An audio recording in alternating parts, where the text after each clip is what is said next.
Okay. Welcome to this kind of weather. Yeah.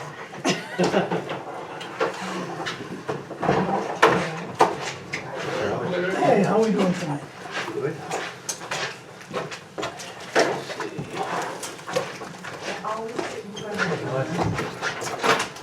How are you? So John, I think we should probably, because of the conflict of the posting of the meeting and the changing of time, and I don't know what we should do about that. but The posting was 6:30, Oh, so just saying. Why did it change to 6? because we're adding in water and sewer, we wanted more time. Oh, I missed one. Yeah. So the posting in the, on the website, is 6:30. The public posting is That's what I was, 6:30. yes. One might be still.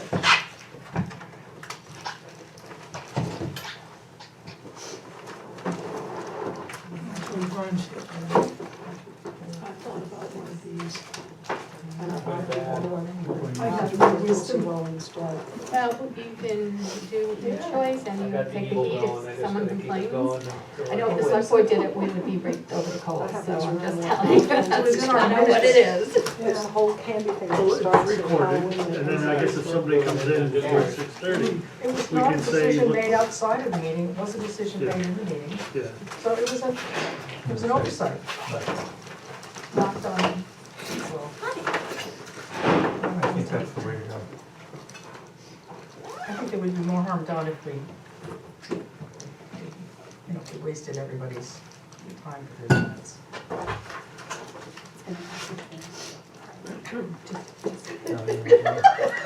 How are you doing? You could have got away with that. You know, we forgot. I do remember that from the last association. You couldn't. You just had to say, yes, oversight, it was an oversight. That's right.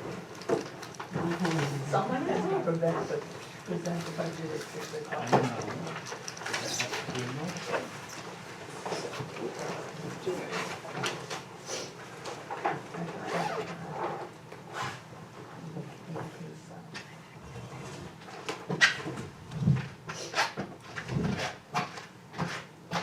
So just the town tonight, no other, just the town, this water sewer district, but, Water sewer district is doing their presentation, yeah, and and then just the town. in town, we're deliberating over what's been provided so far. Oh, all right, and that's it. So those are the only, everybody with them. Yep. Have it, that's paper. So let's see, we have.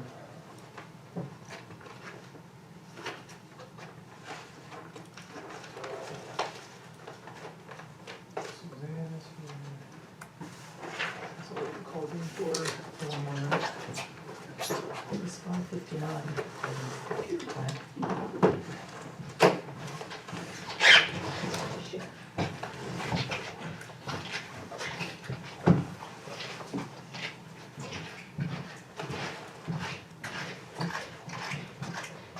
Wet feet, does everyone know that you're coming?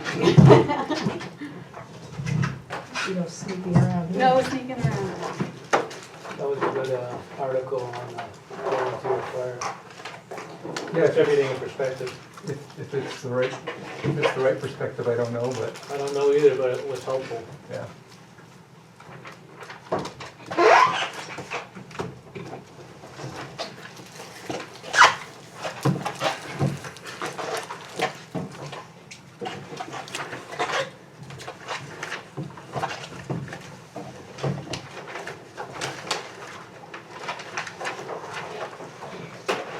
Okay, my clock says 6 o'clock, so we'll call the meeting to order. For roll call, I've got everybody here except for Emily Reach and Paul Cass. Paul sent me an email this morning, oh, and Bob Meehan. Paul sent me an email, said he was feeling sick this morning, didn't think that he was gonna make it, so he said if he did, great, but if he didn't, don't be surprised. So he's excused, and there is some confusion over the time of the meeting, I guess it was posted for 6:30, even though we've been talking about doing it at 6 o'clock.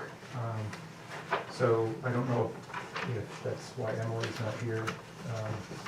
But I think instead of having everybody sit here for half an hour, we should move forward unless anybody has an objection to that.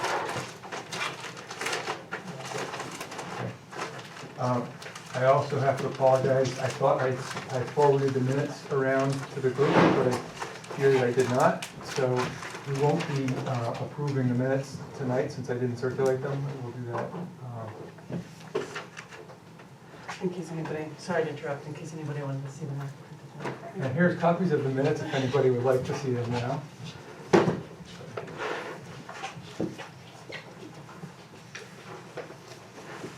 I got them. You got them? Yeah. I did send them. You did, yes? I thought I did.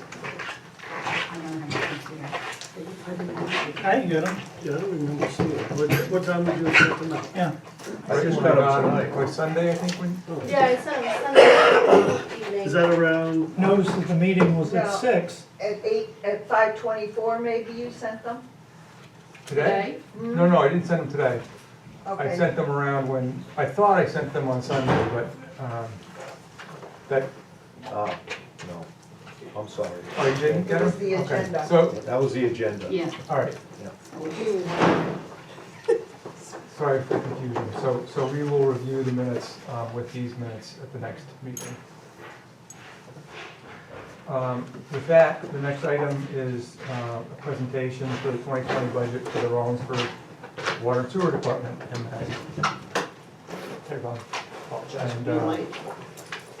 we have Vern, if you want to come to the table and present. I think you've all got a copy of the proposed budget and a breakdown. Vern, you have to?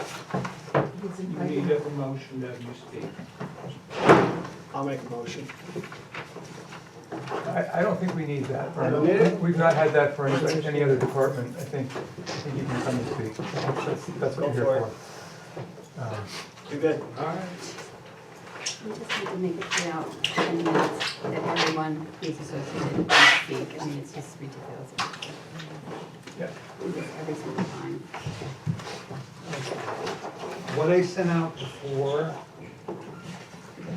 I discovered was a little, some of it was a little confusing, so I have a clarified version of it here, you can share. That y'all have worked from. Can't see it. There's no hiding. There's no sneaking. Oh, Emily, you're here. With my signatures. Well, everybody's speaking. Because we just called the floors a minute and, there's not as much dirt on them. Did you get a copy? This is something that's different than, Thank you. Is this different from what you sent us? Yes. There's, you'll see the differences when we come to the water part of it. So the best thing to do is if you had one before, just tear it up and throw it away and use this one. Do you have any more copies of that? you can take this on, share with them. I'm bringing enough for everybody to share. I brought 12. 1, 2, 3, 4, 5, 6, 7, 8, 9, 10, 11, 12. 12. Perfect number.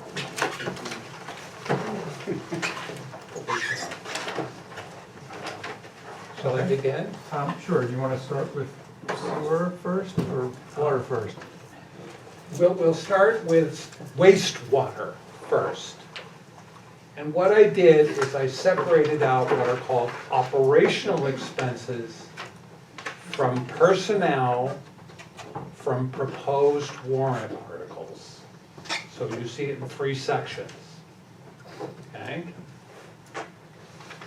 The operational expenses, if you will notice, over time, have not really increased all that much. What we have for our preliminary proposed budget for 2019 pretty much tracks close to what was proposed in 2019, our current year. Okay? And we'll pause now, let everybody sort of absorb that. Yeah, I do have a question. Yes. Is this, when we're comparing, I know that during the annual meeting, the budget was reduced by a Yes. set amount. 80,000, yes. Right, and is this what was reviewed and approved by the budget committee last year, or is this a modified based on that reduction? The 2019 column Yep. is what was proposed and approved by the budget committee. Yeah. Okay? But that's not your authorized budget, is that what you're saying? That's correct. So why aren't we seeing your authorized budget? Because because the cuts were made in sort of broad categories. So we couldn't say, all right, we're going to reduce this line and that line and that line. We wanted to compare what was proposed last year with what is proposed for the upcoming year. And then let the voters decide what they want. I understand, I don't like it. Can I say I don't like it? I mean, everyone else comes to us with their currently authorized budget. That's not what we're seeing. Can I ask what the bottom line is, the currently authorized budget for 2019 for wastewater, instead of 246, 469? Subtract 50,000 plus 15,000. Could you do that, please? I can't, not right now, I don't have a computer with me. So 236 Right.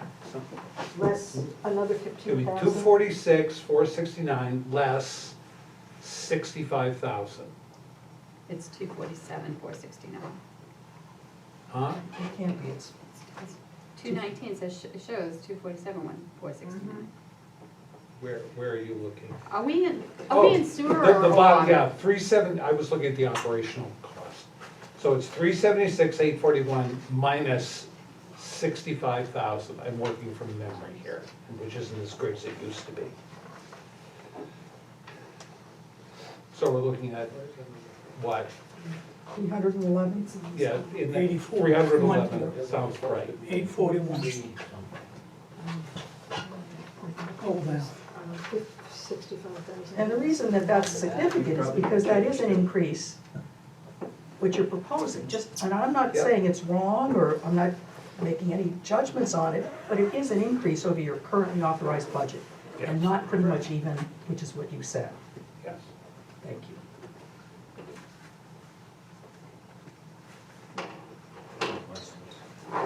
Well, No, I was asking if there were any other questions. that'll appear again over here in water, but here you would subtract 15,000. I'm sorry, 50? 50,000? 15, 1,500,000. On the And the other side. 290. So the 50 comes out of the sewer budget and the 15 comes out of the water budget? No, No, 65 it's came out of one, So it's an additional 15. It's additional 15. so that's 344, 346. Correct. Thank you. So we need to come Now you've got it. Yes. That's what we've done now. 344, 326 is what so 15,000 off Brian, could you just clarify that 65,000 again to me? 50,000 was cut from wastewater, Okay, that was by, and 15,000 was cut from pro share administrative, split between the two. 30,000, sorry. yeah, but then 15 to each side, is that? Correct. Okay. So only 15 was taken out of sewer pro shares. Wastewater.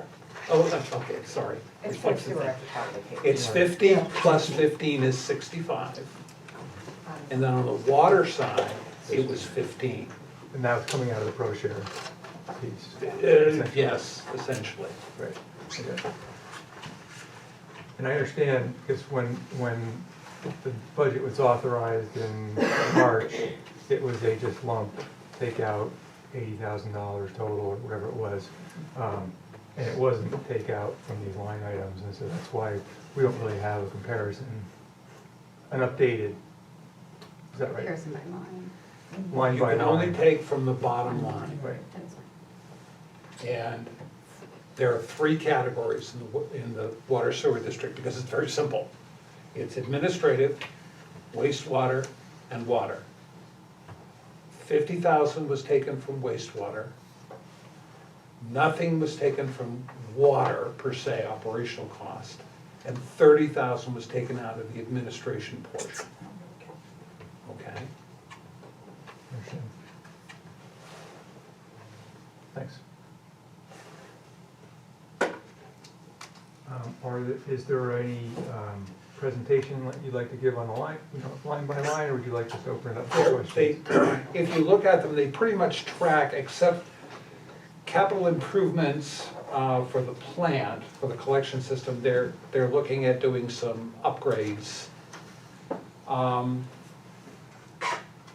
Let's see, what is it, trash removal? No. It's legal, we expect some more legal problems in the coming year. So we expect we're gonna have more legal fees. We have a pending situation that we're going to have to deal with.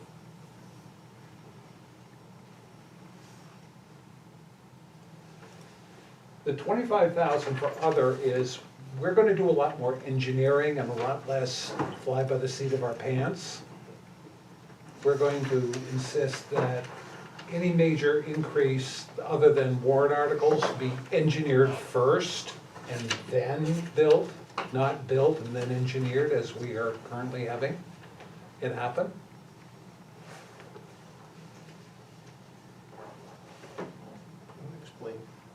You want to explain some of the stuff that you've got proposed, that we had proposed for next year? Or why we do the engineering? Like Willie Street, Well, et some of them cetera. are original water, so.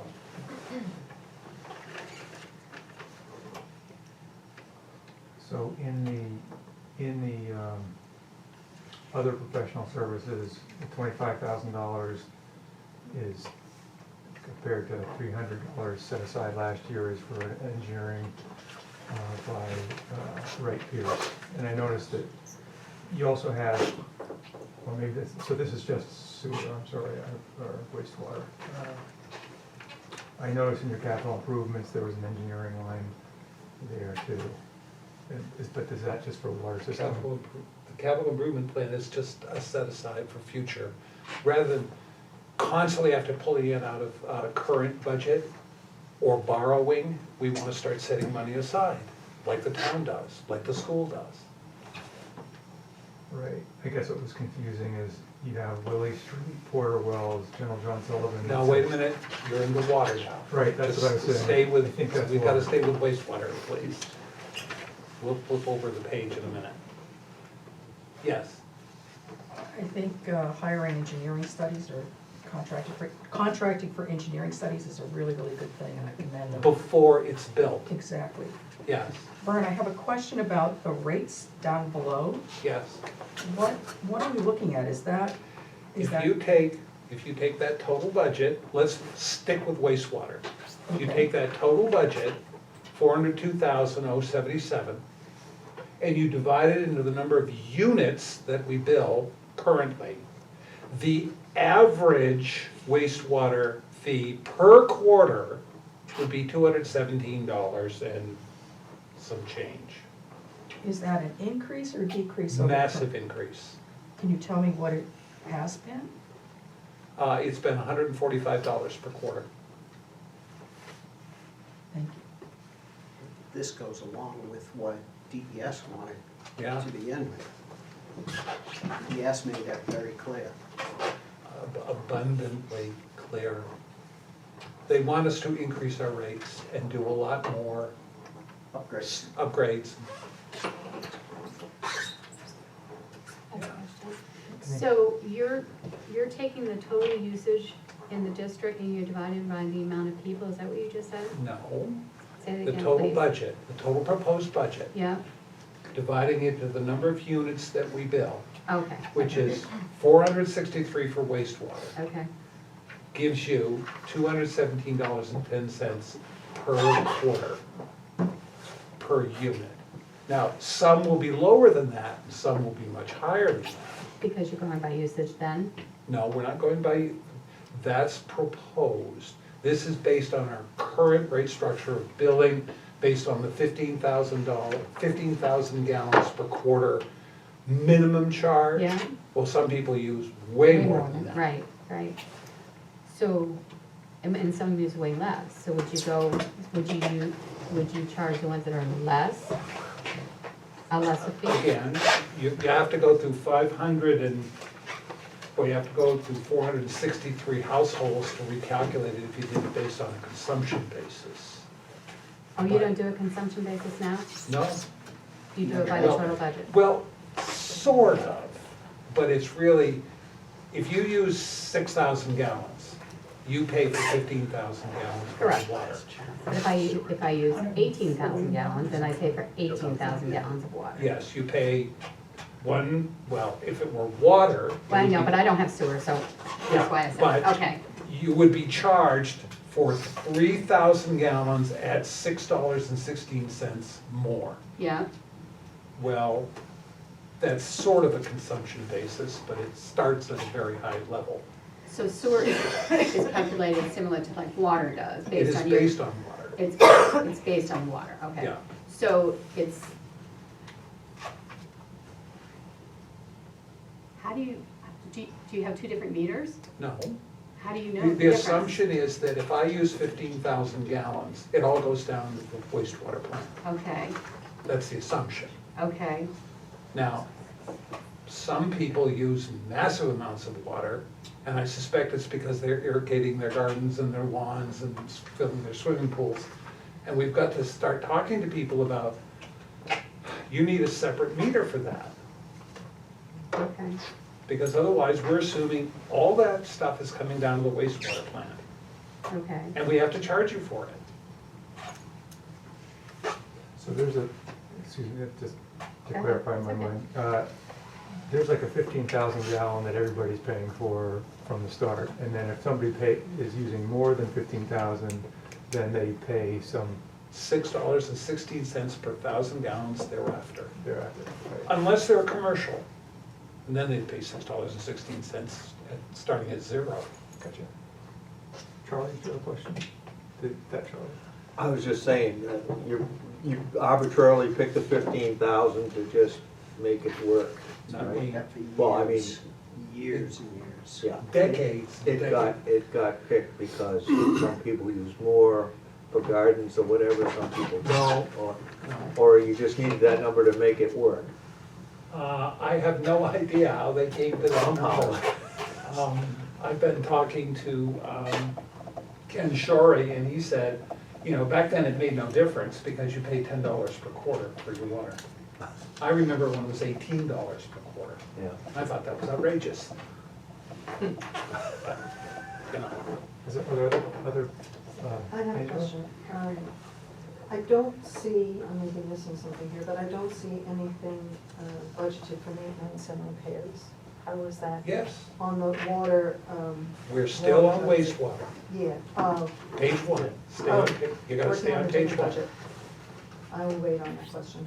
It says maintenance repairs plant, maintenance repairs collection system. They've got like $18,000 total. Now, that's just basic stuff. It wasn't on the other ones, referring back to the. I know, original that's why budget. we That said, was the mistake. throw them Yeah. away, use Got this it. one, please. Actually, no, that was there. Doesn't matter. Okay, My attention is now on the right page. yep. So I have a question about the 25 in the other versus the contractor work. It sounds like 25. that, so the 25,000 in the other line. Oh, other including HTA, fire protection and Yeah. inspection, that's engineering. pretty Okay, much. so what's that, it sounds like the engineering would be contracted out, so I just don't understand the difference between the contractor work and what other is and why that money wouldn't be in the contractor work line. That's all. Where's the contractor? Oh, the contractor is, There's five. what's his name? Contractor work, 5,000. No, Hoyt. He's a subcontractor. He basically does things like plumbing work, installing, he's an outside contractor. So it's a different But it's not, versus it's not a professional Got engineer, it. it's, Okay, I was missing the other professional services header on that section there, sorry, right. my fault.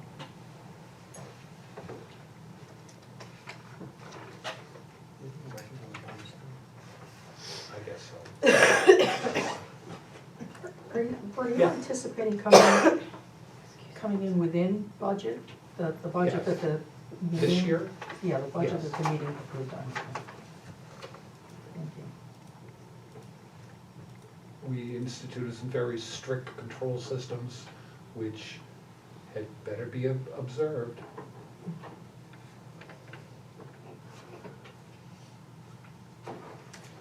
Is there any way to bring the legal fees down? They were unanticipated this year. there are. It seems like 20,000 is sort of, oh, well, 10,000 on this budget and 10,000 on the next. It seems as if those problems Almost all of them are were personnel. addressed. They're almost all personnel issues. And they're anticipating spending another 20,000. No, there are other legal problems we're anticipating.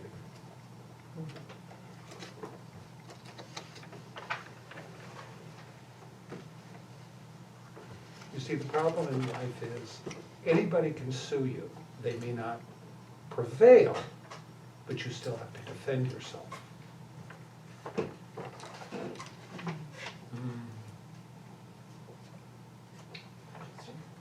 I think previous budgets were quite considerably lower. I think the thing that I'm questioning here is how for many years there were no legal fees totaling what they're totaling right now.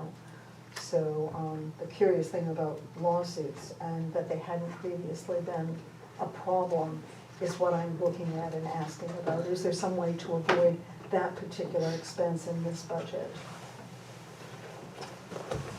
Theoretically, there is, but that would, we could get rid of the problem, but it would cost us legally. We would ultimately prevail, but we would still have to defend ourselves.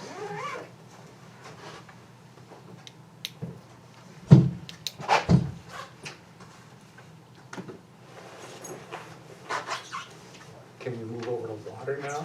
Because that Is one's there going to salaries be. in this line? Huh? Is there salaries here? Personnel. You saw personnel expenses? Is that just salaries and not anything else? No. It's, well, stipends for the commissioners. Here is payroll information from this year. You can take one. Oh, no, that last page. Not that page. Yeah. So I did have one other question. I did have one other question. Did the expenses that were reduced in last year's, at March's meeting, did they end up then getting built back into the budget?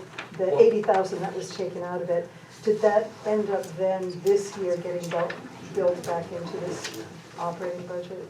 If you look at the budget, I'm looking at it. and you see the proposed amount, total bottom line, 376, 841. This was before the cuts, granted. Mhm. And then you look at the proposed for next year, it's off by $1,000. The difference is $1,000. It is the feeling of the commissioners that the voters should make this decision, not us. And so Excuse we me, move the along voters with should make the decision about what term? about what the budget should be. The commissioners. They are ultimately the deciders. Well, you are the recommenders of the budget, are you not? So is this the budget that you're recommending? Yes. This is the budget we're going to recommend before the voters, yes. And are you going to present it such that there's no significant increase from this year to last year? Like you've done to the budget committee? There is an increase. There's only a slight increase of about 1,000. Well, there's, No, I'm talking about the budget that was authorized at the meeting is $311,841. Right. Is that what you're going to make sure that the meeting sees and not this other figure that was not real because it was voted down by the meeting? right. Well, the way it was put in was proposed budgets. I can go back and change it to authorized budgets. I think that that's, as a Okay, budget committee fine. members, I can what do I that. would have assumed you were going to be showing us is what was the authorized budget that you've been working under, and how is your proposed budget different from your authorized budget, so we could take a look at it. I'll make the change. Thank you. So can you explain what kind of percentages or lump sum increases that you gave to the staff? We didn't give any increases. No, Well, wait a minute, we did give one person $2 per hour? $2 an hour. $2 an hour increase, one per The upgraded. Tom Supre. Okay, so nobody else is getting a raise? No? Is there a reason for that? Did you see the numbers? Well, I know, but No, I just we asked were a not question. planning on giving any raises. So Vern, you would say that you feel that the rates, the gross wages that the people are earning are market Yes, rates they are. already, Correct. and therefore Yes. not If necessarily not higher than. for anything else. In some cases, way over market. Okay.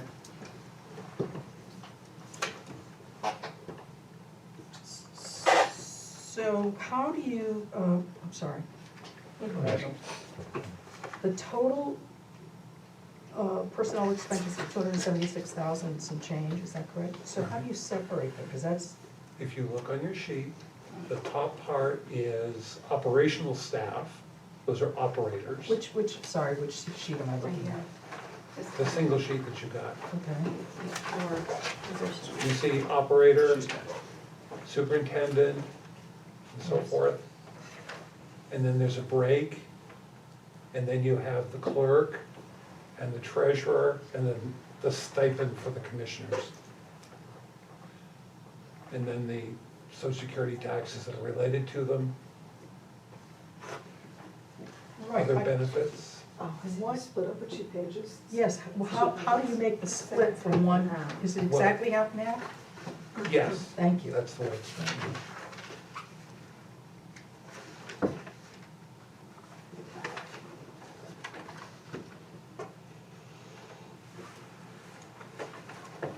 Are there more questions on the wastewater / sewer? I just have one more on the salaries. What is other In, in the salaries? What is give me a other? number. Well, for superintendent 15,460, what is that? He gets a truck allowance, he gets his gas paid for, he gets his maintenance, and he gets a snowplow allowance. Okay, and he still gets, if this is proposed, that he's still gonna get that? Yes, Okay, and then, and he's the only one that gets retirement? yes.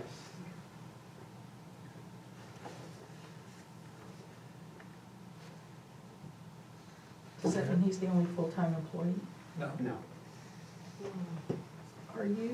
Aren't you supposed to provide, if you were to provide retirement to your full-time employees, that is supposed to be all of your full-time employees, not one? not according to ARISA. What Because about the State Department government, of Labor? huh? What about the State Department of Labor and The the State state Department- retirement system? I'm done. We don't have to join the state retirement system. The town doesn't have everybody who is a full-time employee in the state retirement system. Yes, it does. Yes, it does. All full-time employees? Yes. Yes. Well, we didn't join the New Hampshire State Retirement System. It's done privately. I see, okay, that's the answer then. But it doesn't seem quite kosher. Well, we had our lawyer research it, and they checked with ERISA, the employment something, the law, the federal part of it that covers, and because we're a municipality, we don't follow the same rules. We don't have to follow the same rules. So there would be no case for your other full-time employees to sue the water district for discriminatory behavior and the application of benefits, is that? Our do you feel- attorney feels confident that because we're a municipality and we meet the ERISA rules, we're okay. one of those employees could sue, in which case you'd be in that case of needing to defend, is that? Right. Okay, thank you. Unfortunately. Everybody's lawsuit happy. Well, would it be less expensive, could I have a question? Would it be less expensive to cover the benefit than to pay for legal fees? You know, I mean, the Not trade-off in the long here, maybe it comes out to zero in the budget, maybe it's a wash, and it's just a more fair practice. We are stewards and we have prudential responsibilities to the ratepayers, and we have to consider what are we required to do versus what we could do. We have to weigh those. I saw a hand up over here. Yeah, I was gonna ask on your wages, your 276, 190 divided by 2 is not 131.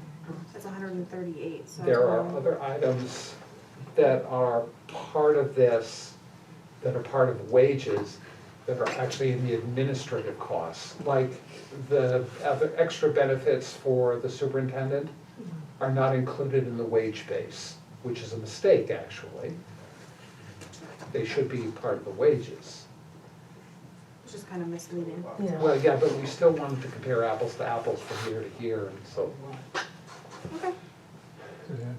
Is there a way that you could present it such that, you know, normal, naive end users could tie these figures back to each other? Because you can see it's complicated. Yep. It doesn't help us if things go like this, and then, you know, so if there was a way that you could just make a footnote or something that would help us, we'd appreciate it. And I'm sure the same would be true of for the public hearing for the budget committee. We will try, but apparently before this year, some of the practices and procedures were sort of, Just let it go. yeah, I'm just gonna let it go. We inherited an interesting series of practices, some of which were not compliant with federal or state law and have had to be repaired, fixed. Angel? So the 15,000, you described it as payment for a truck, plow, and Maintenance. gas and maintenance.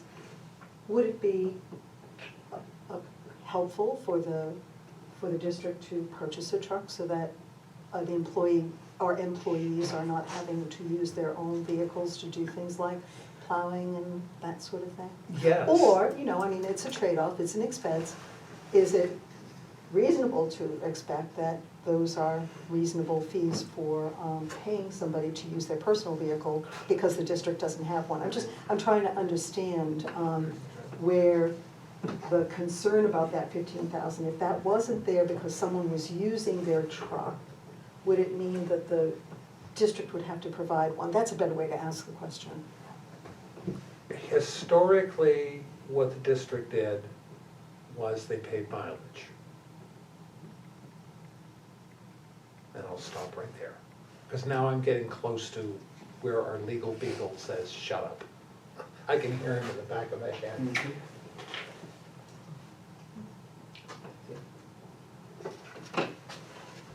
I'd love to buy a truck, but that would add to the bottom line. And I'm trying to keep the bottom line at least close to reality, close to sustainability. Other questions for Sue? Suzanne? But the truck, the purchase of a truck, it's a capital expense and it's amortized or whatever over a number of years. So if you look at those, the yearly installments, it could very well, though, be less than what the outlay is for that person to use his or her own truck. Absolutely Because true. it's his. But if we look at the bottom line, especially when we get over into the water department, because this all gets combined into one number, we're already struggling with capital items. So I'd like to buy a truck, but I look at other priorities. and I So have to- perhaps another year. Huh? Perhaps another year it might rise to the surface, is that? Well, Truck. again, that's why in both these budgets, there's a $25,000 set Now, we may designate some of it at some future point as vehicle. But right now, we've got to start putting this money away so that we start saving for those big ticket items we're going to need. So then the capital improvement plan, the $25,000 for each road is undesignated at the moment, it's just going, Yes. okay.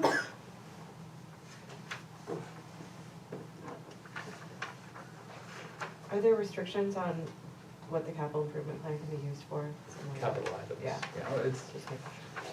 Suzanne can explain it, you know, it's generally gotta be a fairly substantial item. No, I just wanted to make sure it was a true capital Yeah. SIP fund as opposed to just a, You can't use it for like wages. You can't use it for The DRA usually current, tells you, huh? right, the DRA will tell you if, yeah, Yes. right. You can't use it for current operating expenses. You need a warrant article to take that 25,000 out, right? Right. Or any part of it. Any part of it. Yes. We ready to move on to water? Suzanne, any more questions? no, thank you.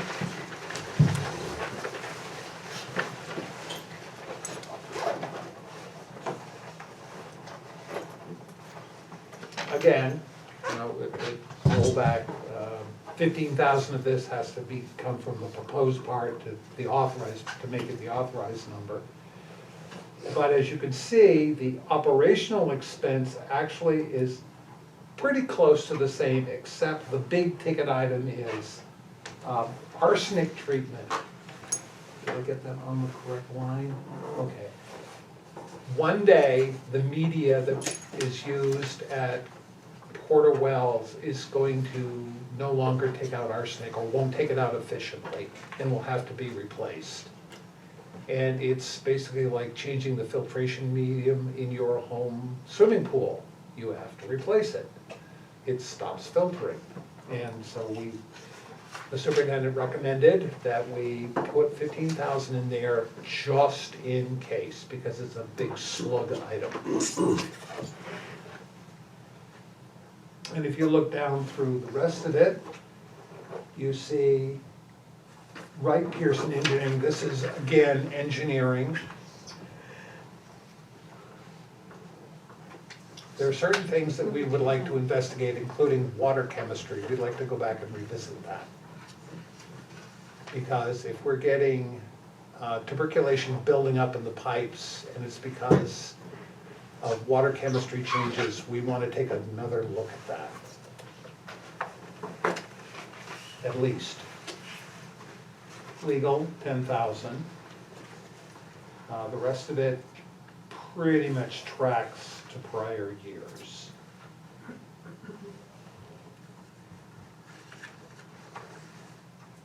So, so on the legal side, to what Angela was saying, it's a significant amount of money, and you had said it's all personnel. Are they? No, historically it was personnel. Oh, historic. In the future, we expect there, I can't really explain But what for it this is. budget here, we don't expect it to be personnel, for the 2020 budget.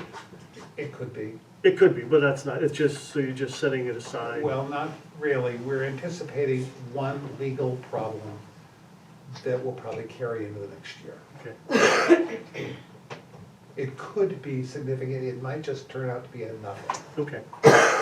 But better you be prepared than shocked. Mhm. It's like, why are we putting 15,000 aside for the arsenic media? It may last another 5 years, but we're gonna put it in there. Because the last thing we want is to be able to shut down the well because we can't process arsenic.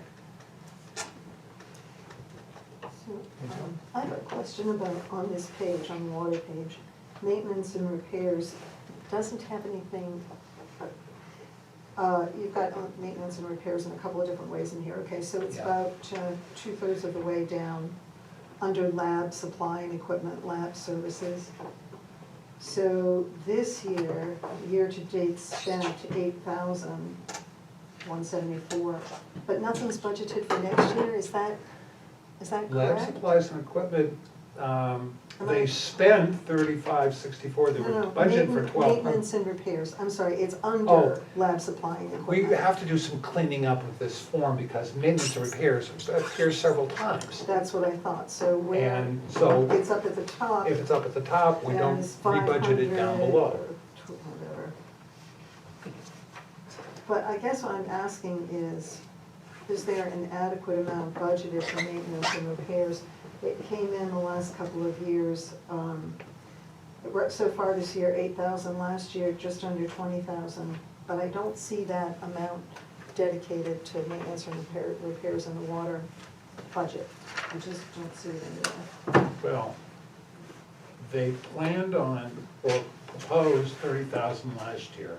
Yeah, I see They've that. spent so far through 11/21, 8,000. 8,174.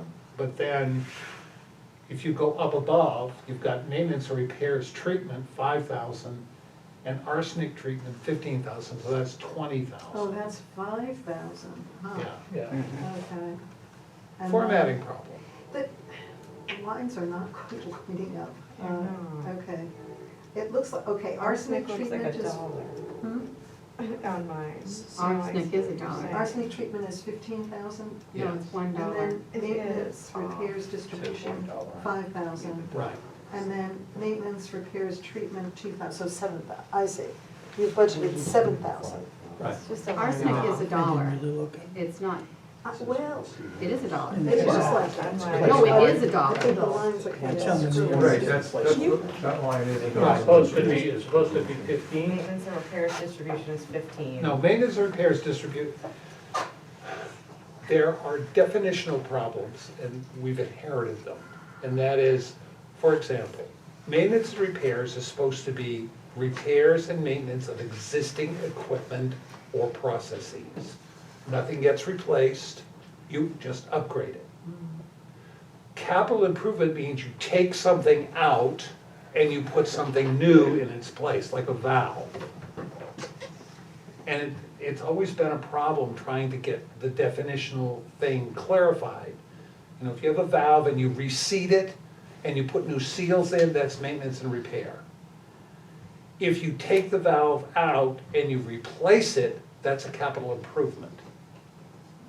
And we've had a problem over time trying to get people to understand the difference between those things. In your accounting system. No, in accounters, the accountants are not getting it. That's I- So Vern, as a commissioner though, isn't it your oversight that's supposed to get all of this straightened out? Wasn't this your opportunity to present the budget the way you'd like to see it, according to the definitions that you'd like? Or at least give us notes so that again, so we can I'm tie things having- in, things are, you know, things are not, they don't line up, and so it's hard The to figure lines out. are not lining up. Yes. The lines are not lining up. Well, the lines are fine. If the numbers are wrong, then that's not because the lines aren't lining up. Under arsenic treatment, it's $1. Yes, I see that, Okay. but I think it's supposed to be the 15,000 that's above Right, it. it's just. Well, that's them not That's putting it in the maintenance. right columns, but if he's saying that arsenic treatment is 15, he's got $1 in there, Right. right? What is it supposed to be? Arsenic treatment. Hold on a minute while I take. It's the. That's fourth- $1, I'm sorry, yes, you're correct, Okay. I stand corrected. That was a place. But maintenance and repairs distribution, I think this was when he said, you better plan Keep for it a moving. major break, Correct. a major break. So that's the 15. So it's in the right spots and the right definitions. It Correct. was just So can I ask a But silly if you question? did, we haven't had many breaks, so if we have to replace the arsenic, we're gonna move it. What was Yeah. the total maintenance and repair budget last year authorized, and what is it that you're proposing this year? Across whatever the lines are, I can't, honestly, I can't figure it out. Well, the maintenance and repairs authorized last year was 30,000, All right, okay? yeah, And through November 21st, they spent 8,174. We agreed on that? What about the maintenance and repairs at Wait a the minute, top? let's finish this one. There's the 17,000, the second, well, I can't really tell if it's the That's second line capital or the improvement. first line line. down, maintenance and repairs Okay. distribution is Yeah, 15,000. got it, sorry. It's very But this confusing. shows no spending or anything on it. Last year, they proposed 30,000. They What, spent where so- is that 30,000 Down that you're lower. referring It's to? I about- think it's the one. Middle. You see lab supplies and equipment, Oh, lab down at the services, bottom. and repairs, Okay, okay? yeah, 30,000, and then they've spent through November 21st, 8,174. We agreed? You found that number? uh-huh, Okay, but because there's a duplication in end tabs, we went up and put the proposed numbers up above in maintenance repairs treatment and maintenance repairs distribution. So maintenance and repairs treatment is 5,000, and maintenance and repairs distribution is 15,000. That's 20, mm-hmm. okay? So, So you're going down $10,000. Yes. And the reason it's difficult is the 5,000 isn't formatted the way the others are, so Right. it Well, looks like also- it could be 50 bucks. Yeah. I mean, they budgeted 30 and they spent a Mhm. little over 8. So you're budgeting 15 plus 5, you're budgeting 20? Right. Mhm. But there's a reason for that. And it comes down into the warrant articles, which is down below. By the way, when you say "they," who do you mean? Aren't you the commissioners, and should it be you, us, we? I'm just curious. I'm using the anthropomorphic they. You know, they say, you know, You are the commissioners, are you not? I guess so. Okay, thank you. For simplicity though, can't you combine them so you don't have to look in two different places eventually? Are you gonna eventually do that? Well- It's really hard to follow this way. We had this when we got it back from the accountant as well. By the what? The accountants have done these, in fact, it's the same accounting firm, I think, that's done it for years, which is why we followed this example. Well, To a good it also goes back historically, this format that you're seeing here, this format goes back decades. And so if we start Apples to apples. mushing them around, it won't look the same. It doesn't look the same as it did years ago. Trust me, I've been on the budget committee for 40 years. It doesn't look the way Dennis. it has before. Well, I mean, they didn't it's more do confusing than it ever. the there's same clear way. ways to change There, lines. as I said, there are definitional problems, and then getting people to understand the difference between maintenance and capital improvement, and what goes in what slot, and what goes in the other, has been an ongoing problem. When I was a commissioner 20 years ago, that was the problem. They figured if they redid an entire stretch of pipeline, that was maintenance. It's like, no, that's capital improvement. I agree. You're right. So are we But good on the maintenance, the maintenance and repairs? We understand that, I have more questions on maintenance and repair. I have some other questions, but I just want to make sure Right. we're all clear on those now. Yeah? Sorry, I just didn't want to jump ahead, but when I look at the prop share admin, and I see it on both sides, the number that's proposed, down here. Oh, thank you. so if I'm looking at water, you're proposing 27.5, and last year it was proposed to be 41, Yes. and then the year before that, it was 30, you expended 33. And, And similarly, when you look at the prop share for sewer, the number is quite a bit lower. So there's a drop, pretty significant drop. What's in that? Why is that dropped so much, or why was it so much higher? we felt that there was a good deal of unnecessary expensing in that area. So it's not a change in the service or anything that you're providing, or? One of them was they were going to add a room to the building, and we said, no.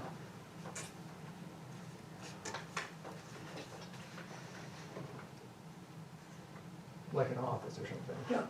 A break Big one. room, Brick. a break room. we said, nah, we can live without it. There are other things that are more important. Okay. Other questions? I have Yeah. a question about the contingency, I only see it on sewer, which is the title at the top, sorry. Why is that, why is there only contingency on that, and not on water? Or am I missing it? Contingency, It's near the, it's right above the crop share, yeah, we're talking about in wastewater. yes. But there isn't one in regular water, so it's the same. They had never put one in water, the water side, so it basically becomes a miscellaneous category. Well, you'd never A have buffer. one in wastewater either, right? Yes, we did. I'm Right seeing above it, I crop don't share see. administrative contingency, $4,000. With no Is, expense. oh, is that a insurance. two-line title? What? Is that, No. are you saying contingency and prop share administrative are the No, same line? No, above No, just crop $4,000 share above. administrative, one line up. Only this But it year, only shows only up Right, proposed. there's no expenses or anything. It's only proposed, I thought Yes. Vern just said it, they've had the contingency all along. Right. Well, they've had this, the title and the line, but nothing's been in it until this year. Okay. And it is a buffer, it's a miscellaneous. And you're only doing Because I it, hate the word miscellaneous word that's okay. budgeting. Sure, it's, I understood, but that, it's only in the wastewater? It only appears because there is no category in water that says contingency. You- I you believe could- they use. One could add one. It's like, one could They add they one. had miscellaneous expense, that's what they have. Who's Now, they? once I again, guess is I don't they the understand. accounting- We're talking about historical, people who came here before Right, but me. this is your budget, right? Then This in is my not a budget, historical in my budget, contingency in wastewater is the same as miscellaneous in water. Ah, thank you. Okay, there is a miscellaneous in water? I have spoken. But Yeah. no expenditure principal. Is there a, It's a dollar. right, is there a formula that you use to develop the $4,000? No, it just, when you get to the bottom line, you want to make sure that you're staying within that same range of dollars. That's all. But you're not. In prior years, only $100 was spent in miscellaneous either. Well, no, it just So- depends on what you're comparing it to. It's the Yeah. authorized budget versus what. I have a question. Ellen? Is there a reason that in the water budget, engineering is a separate thing from the other? And then in the wastewater page, it's included in other? It, It just seems inconsistent, I don't understand just how it's been done, so it's. well, other also includes anything that like, any studies that are gonna have to be done. We're looking at the PFAS, PFAO stuff. Mhm, yeah. We're anticipating that coming, Yeah. even though a judge has said, no, you don't have to enforce it. Yeah. We're anticipating it coming. So that explains the other in water, yes? Yep. Okay, great. So that is separate from the engineering in Yes. water. But my point is that other and engineering are lumped together on the sewer sheet. Waste, yes. Yes, Yes, it okay. says sewer. You could change the title of the sheet and then we'd all get it right. Yeah. It says It would be nice to rebuild the whole thing. you can change Be it my and guest. Teach It's a people, title. and teach people how to tell the difference between maintenance and capital improvement. Yeah. But That would be great. that's a bigger task than I have time for. Your accounting people should know the difference. No, our accountant is an auditor, that's it. Bill should know the difference. If he's an Oh, auditor, he Tom Dume does. Time? should know the difference, and it shouldn't be a point of confusion, maybe for the layman, but not for the auditor or the No, accountant. the auditor understands it perfectly. That's not the problem. Angela, So on, still on the water budget, I didn't notice, it may be on the sewer budget too, but I'm noticing it now. Other professional services has zero budgeted for it. Are those now in different lines? Is that like Wright Pierce is now broken out? Right, what's below it is the detail. So there's nothing budgeted this year for. Other professional services ought to be like a header as opposed to a line item. I see. So the porta potty is a professional service? As it happens, that's where the person put it. As opposed to the contractor. As a professional, I'm taking a little bit. That's the exception to that. It's civil engineering. I didn't understand why we even needed it. But Fine.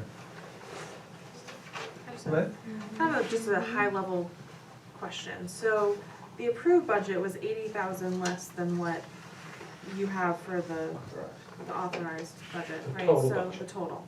So you said that this year you're planning on coming within that lower, yes, so is there something that hasn't happened this year that you haven't been able to do because of the less money? Like, so next year you just need all this money again, or you can't make that happen again, or, I mean, that's a huge increase if you've been able to function fine on the lower dollar amount. good point. You see, we have to develop this budget in consultation with the superintendent. And many of these are his recommendations. And we said, okay, we'll go along with that, and we'll present the budget that way. Okay. So in your recommendation, would there be line items that you don't think need to be as large as they are? Oh, yeah, if it were solely up to me, the budget would be much smaller. But I can't do it solely on my part. I have to do it in consultation with the other commissioners and the superintendent. If I understand correctly, when we get a budget from the town, there are departments who will submit their proposed budget, and the select board will decide yes or no, or they'll lower it, or they'll come up with what their budget is. Yes. What you're saying is, you've got a budget that maybe you personally, or the board, or the commissioners. No, just me personally. Okay, so the commissioners, this is the budget that the commissioners have agreed to put forward. That's, okay, Yes. that was unclear, yes. Can we get into the warrant articles now? Sure. Some of these items you may see have been reduced. For example, the maintenance and repairs that was budgeted for 30,000, we spent 8,000. Well, that was because there were a lot of things that were proposed last year that were going to be done out of the operating budget. And we decided that it would be better to put them in as warrant articles and bond them, or actually issue debt. And down below are the items that we are going to put in as a warrant article.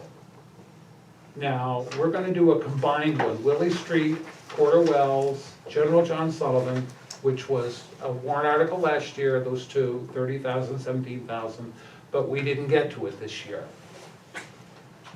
Yeah, we're also going to insist that engineering be done on all of these items. In some cases, they're required to be, like Willie Street. So we're gonna put the engineering cost in as part of the borrowing. The total loan will be $200,000 for $200,400. Assuming a 5-year borrowing at 3.18%, 3.125%, the annual cost would be $43,362. It's 5 years. 5 years. Because if we go to Rita or we go to Bond Bank, it's gonna be 30 years, no discussion. Because it's a major, it's water line replacement part of it.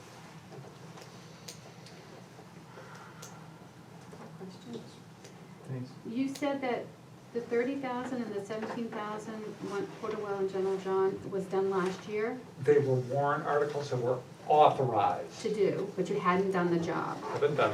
Okay, so why do you have to ask them for them again? Can't you defer it for a year? The A money warrant that you, article is only good for the year in which it's authorized.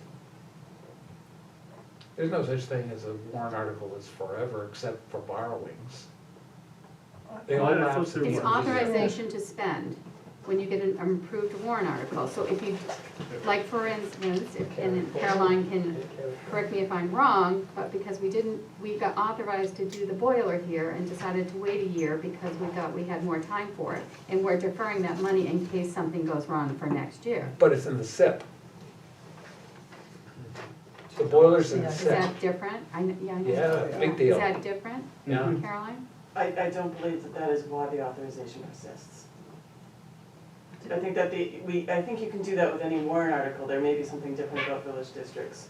But I don't think that it's part of the CIP that we are allowed to defer it a year. It's just 1 year, right? It's Just not- 1 it's year, not a- that's right, but One year. I'm just saying, I just don't know if you've had authorization to spend, why you'd have to ask authorization again. That just confuses me. Well, for one thing, we're not bringing it out of current income, we're bringing it below. Well, yeah, so my other concern is that you're lumping these all together. Yes, Because the most important one is Willie Street. yes. And what if it fails? What fails? The warrant The article. warrant article. Okay, we can do it as a standalone, and it can still fail.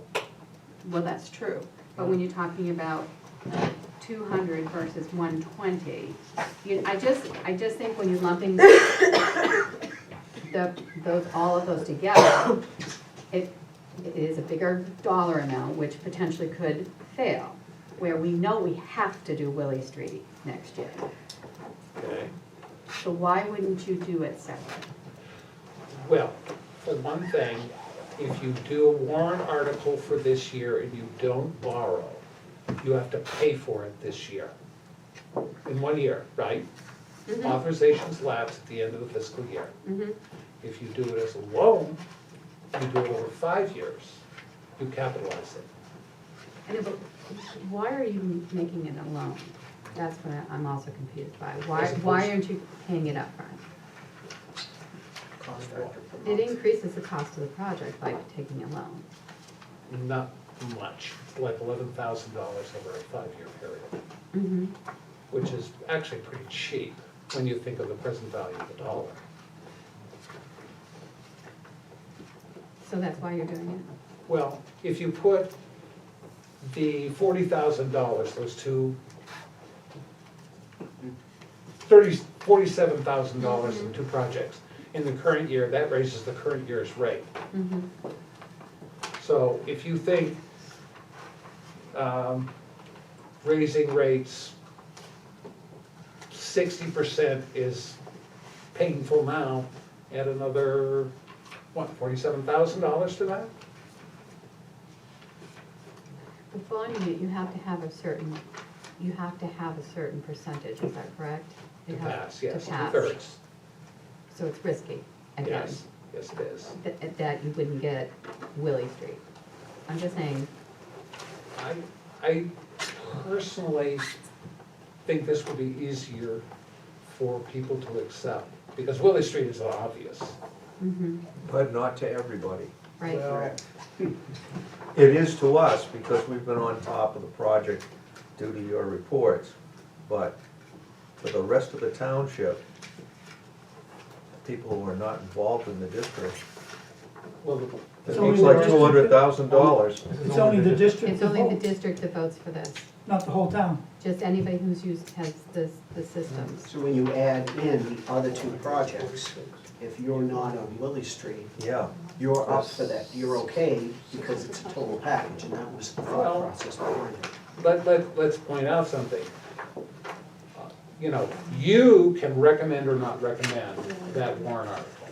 But when it gets to the voters, they can say, no, we're gonna strip out everything but Willie Street, we'll pass that. how can they do that? They just vote to reduce it. They can say, we'll do 120,000 for Willie Street, and that's all we're gonna do. We won't do the other two projects. Suzanne?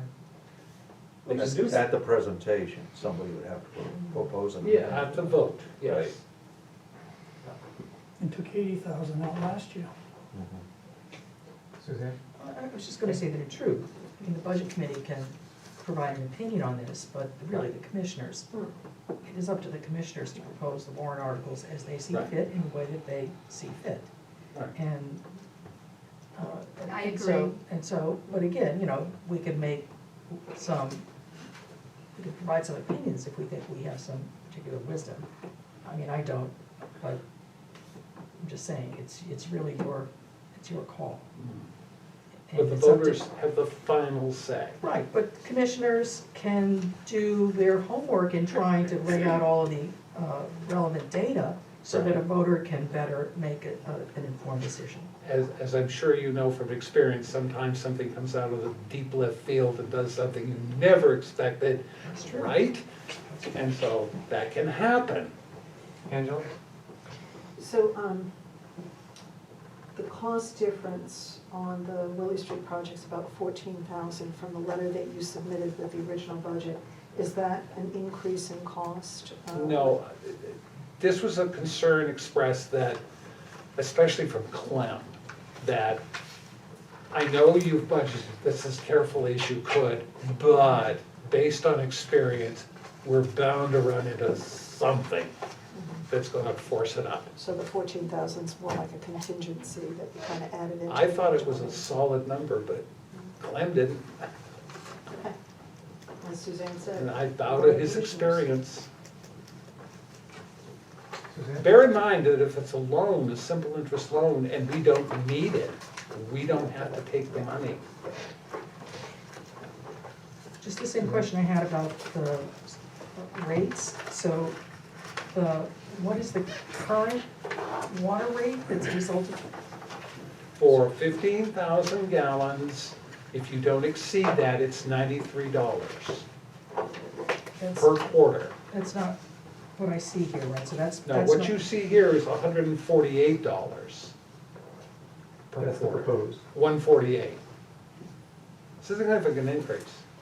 Oh, okay, so I'm sorry, so the 148 is the FY '20 proposed, right now it is, 93. thank you, Now, actually, I did a quick and dirty on what would happen if this budget had passed as proposed. Based on the $93 and the 145, they would have never made it to the end of the year. They would have had to do another rate increase. We would have had to do another rate increase. I would have had to do another rate thank you, increase. thank you. On that, if you don't mind, the last year when we were deliberating the budget, if I understood, there was gonna be a fairly significant rate increase. Was there a significant rate increase? Only one. So it was less then, but now if we get to the next year, we need to go up, is that what's Well, happening? Or no, it's not actually, compounding, is it, or? if we hadn't made some, put the brakes on and really controlled costs, there would have been more increases in 2019. In fact, I do believe one quote was it'll be $25 a quarter, a month, it'll go up. Yeah. A month, Absolutely. yep. You may have already said this, apologies for my not remembering. The proposed rate, was that based on the warrant article passing, or? Yes. Okay, thank you. The total budget for water is $413,807, Yep. $870. In other words, the cost of the warrant articles, the capital improvement plus the annual cost of the borrowing would bring it to $413,870. Divide that into the number of units, 698, comes to 148, Thank you. which is a significant increase. But I think the voters need to know, you want a budget like this? Okay, that's what it's gonna cost. I mean, one way to convince people that it's needed is comparison to other towns around. Coming from where I came from, these are very nice, even the higher rate is a very nice rate. What town did you come It's from? in New Jersey. Oh, I wow. mean, Well, I'm not saying anything, I'm just saying, but Between the Gambino brothers and the, you know. I think even with the region around here, our rates, how do we compare? We're on the low We're end or actually, with these rates, we'll be quite high. compared Compared to, To towns of similar size. to per gallon? I know the North Carolina study says we're way under the rates, but that's, you know, we've been looking at other towns. Epping, I think Epping was one of them. You know, only Epping is higher. but are they gonna face other problems that we're dealing with now, potentially? Have they kicked the can down the road? Some Epping? of their No, stuff, they're paying more than we are. nobody's saying that they're gonna change that. They've had tremendous growth in that town. That, I used to work there, it was a town that didn't have anything, and all of a sudden, Yeah. once Walmart went in, it exploded. You know, and they've had housing growth, they've had everything in there. So maybe your intersection between 125 and 101, and it's becoming a bedroom community in Manchester.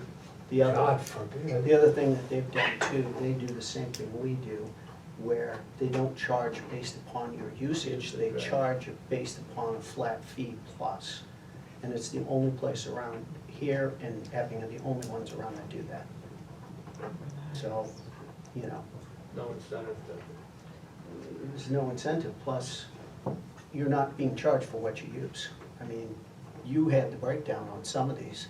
Some of these people are paying for a single-family house, what was it, 76% of the? 76% of the people who are billed for water use less than 15,000, which means they're subsidizing people who use 15,000 and more. I'm in that 15,000 and under group. Me too. I never get to 15,000, 2 years. But you're paying, For I'm everyone else. paying for it. who's, She's got a duplex. You got a duplex, right? Yes, but There's with no both pay. units, we side, never yep. use, we never consume the water that. So why don't you change it to be more fair? what? Why don't you change the way you charge people to being more fair and putting it where it belongs? Based on actual use? Actual usage. The Don't get them to interesting meters? point, yes. We got some blowback from some people about, well, no, you should keep it the way it is. Those are the ones that are underpaying, right? Not Actually, necessarily. the Not one necessarily. particular instance, I looked up that person's water usage and they use a lot of water. So they're getting a deal. Right. The advantage, we're gonna have to institute programs like people who water their lawns and their gardens and fill their swimming pools. If you're in the sewer district, you've gotta have an auxiliary meter. And they're like $105, you just screw on your spigot on your outside and water your lawn. That way we take the total off your regular meter, subtract what comes off the auxiliary meter, and that's your sewer charge. Right. All right, right now, there's no, right now the proposal is to stay at the 15,000 plus. This is based on the 15,000.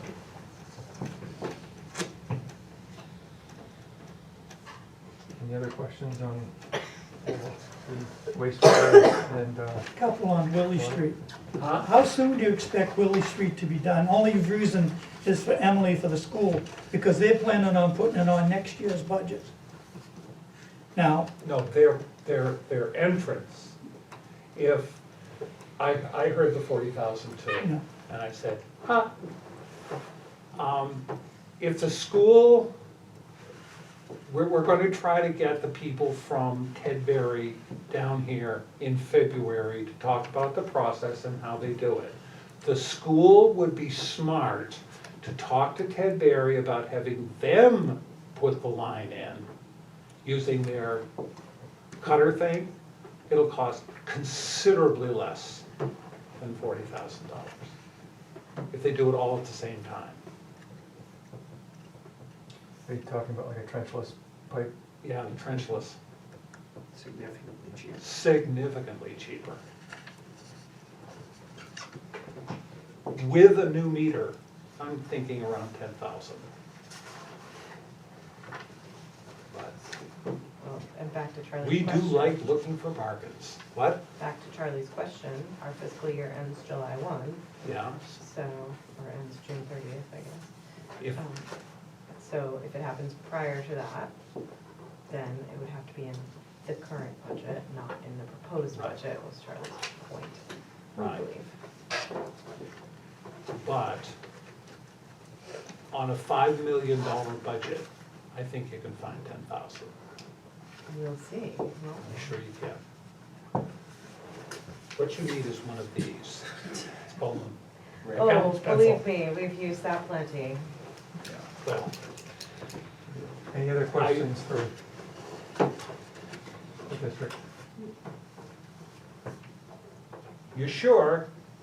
Anybody got any questions, email me, I will be glad to try to answer them. And I will modify this and send out the modified version. If there are questions though, they should be, we should talk about that process. So we have to be careful about this, right? Yeah. What process? Would you If go we have into- questions, they should come from the committee, Well, they should be committee. sent to John, and then John needs to send them out. Actually, I believe that's the procedure. Well, But no Yes. decisions can be I made could ask unless it's a something really meeting. frivolous. I could ask something really frivolous. We have to So- agree as a committee on what the question is that we're gonna ask you to research. If one person has the question, but Suzanne, an example, it's a frivolous question, and it's gonna cause you a bunch of work that you don't need to do, and we as a group don't feel it needs to be answered, then you don't need to answer it. If we as a group Well, make a motion to say we want this answered, then that's what we'll do. this was dealt with previously when Kim Sandalaire was chair. She said, all we want is the list of questions. You're not gonna get answers. We just wanna know, is there a common theme of issues that people want addressed? Yeah, we can do that among us. So just, Right. instead of each of us sending you emails with questions, No, I'm let's, glad. as a group, deliberate, discuss, and then send you the questions. It's a budget committee decision, Just a formatting request. not a water district. Is it possible for you to, it gets kind of confusing to try to read this with all the ways in which you box things in. Can you simplify the formatting a little bit so that the lines are numbered, the line items are numbered, and I maybe can do more the of a grid. grid, I more can of a do the grid grid. format? It would make it easier to read. I'll do the grid. Thank I'll you. do the grid. Thanks. All right? Simple? Okay.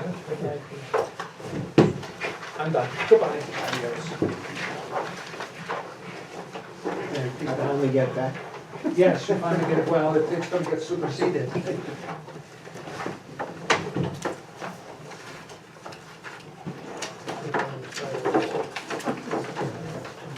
So the next item on the agenda is to start deliberating over the town budget. And what I propose is that we follow the order of town budget as presented in the spreadsheet that Denise has, as opposed to going in the order which they were presented, just because we mixed and matched presentations chronologically to fit, but I think it's easier if we just start from the top and work our way down. So in this, in the budgets that we're passing out now, all of the expenses for 19 has been updated in here, so that will give you a better idea of where we are so far in expenditures.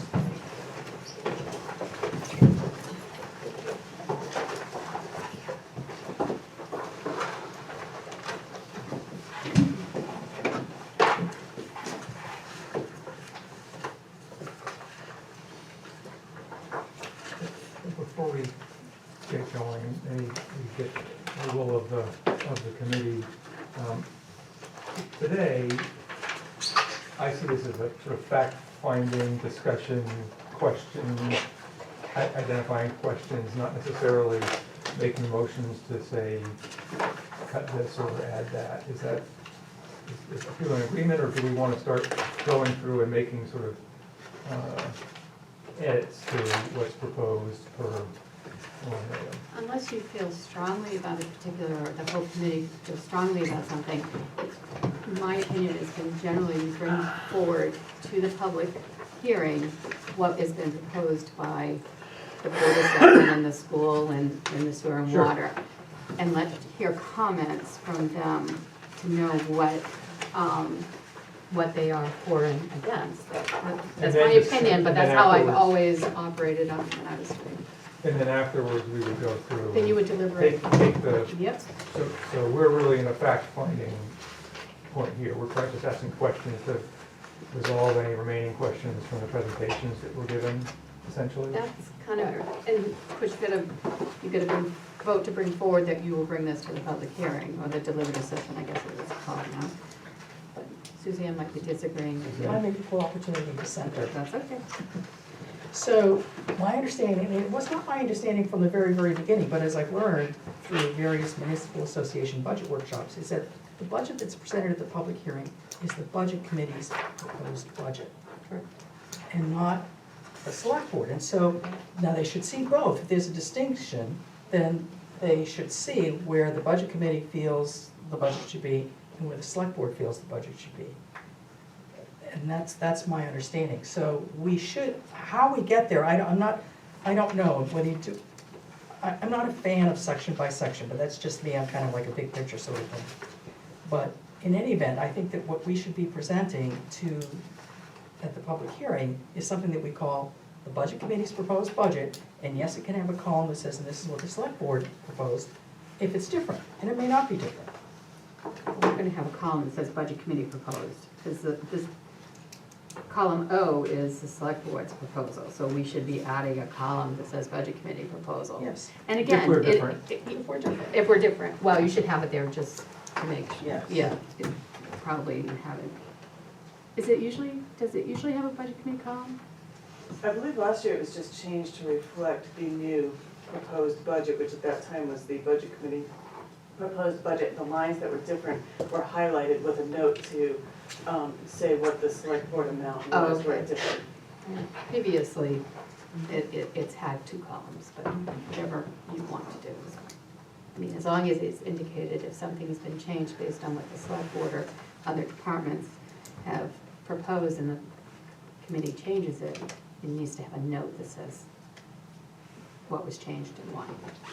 Right, so just getting the process straight, we'll discuss and clarify tonight. We'll have the public hearing. We have another session actually where we look at the school budget, and we have another chance to take a swing at things if we are still have questions. And then we go to the public hearing. And then after that, we deliberate in a meeting and make decisions? Or do we go to the public hearing with change, if we have thoughts about changing, we go to the public hearing with our thoughts about what should change? Seems like we should be clarifying now and in this session and the next session, any changes that we suggest to this proposed budget. Am I getting the?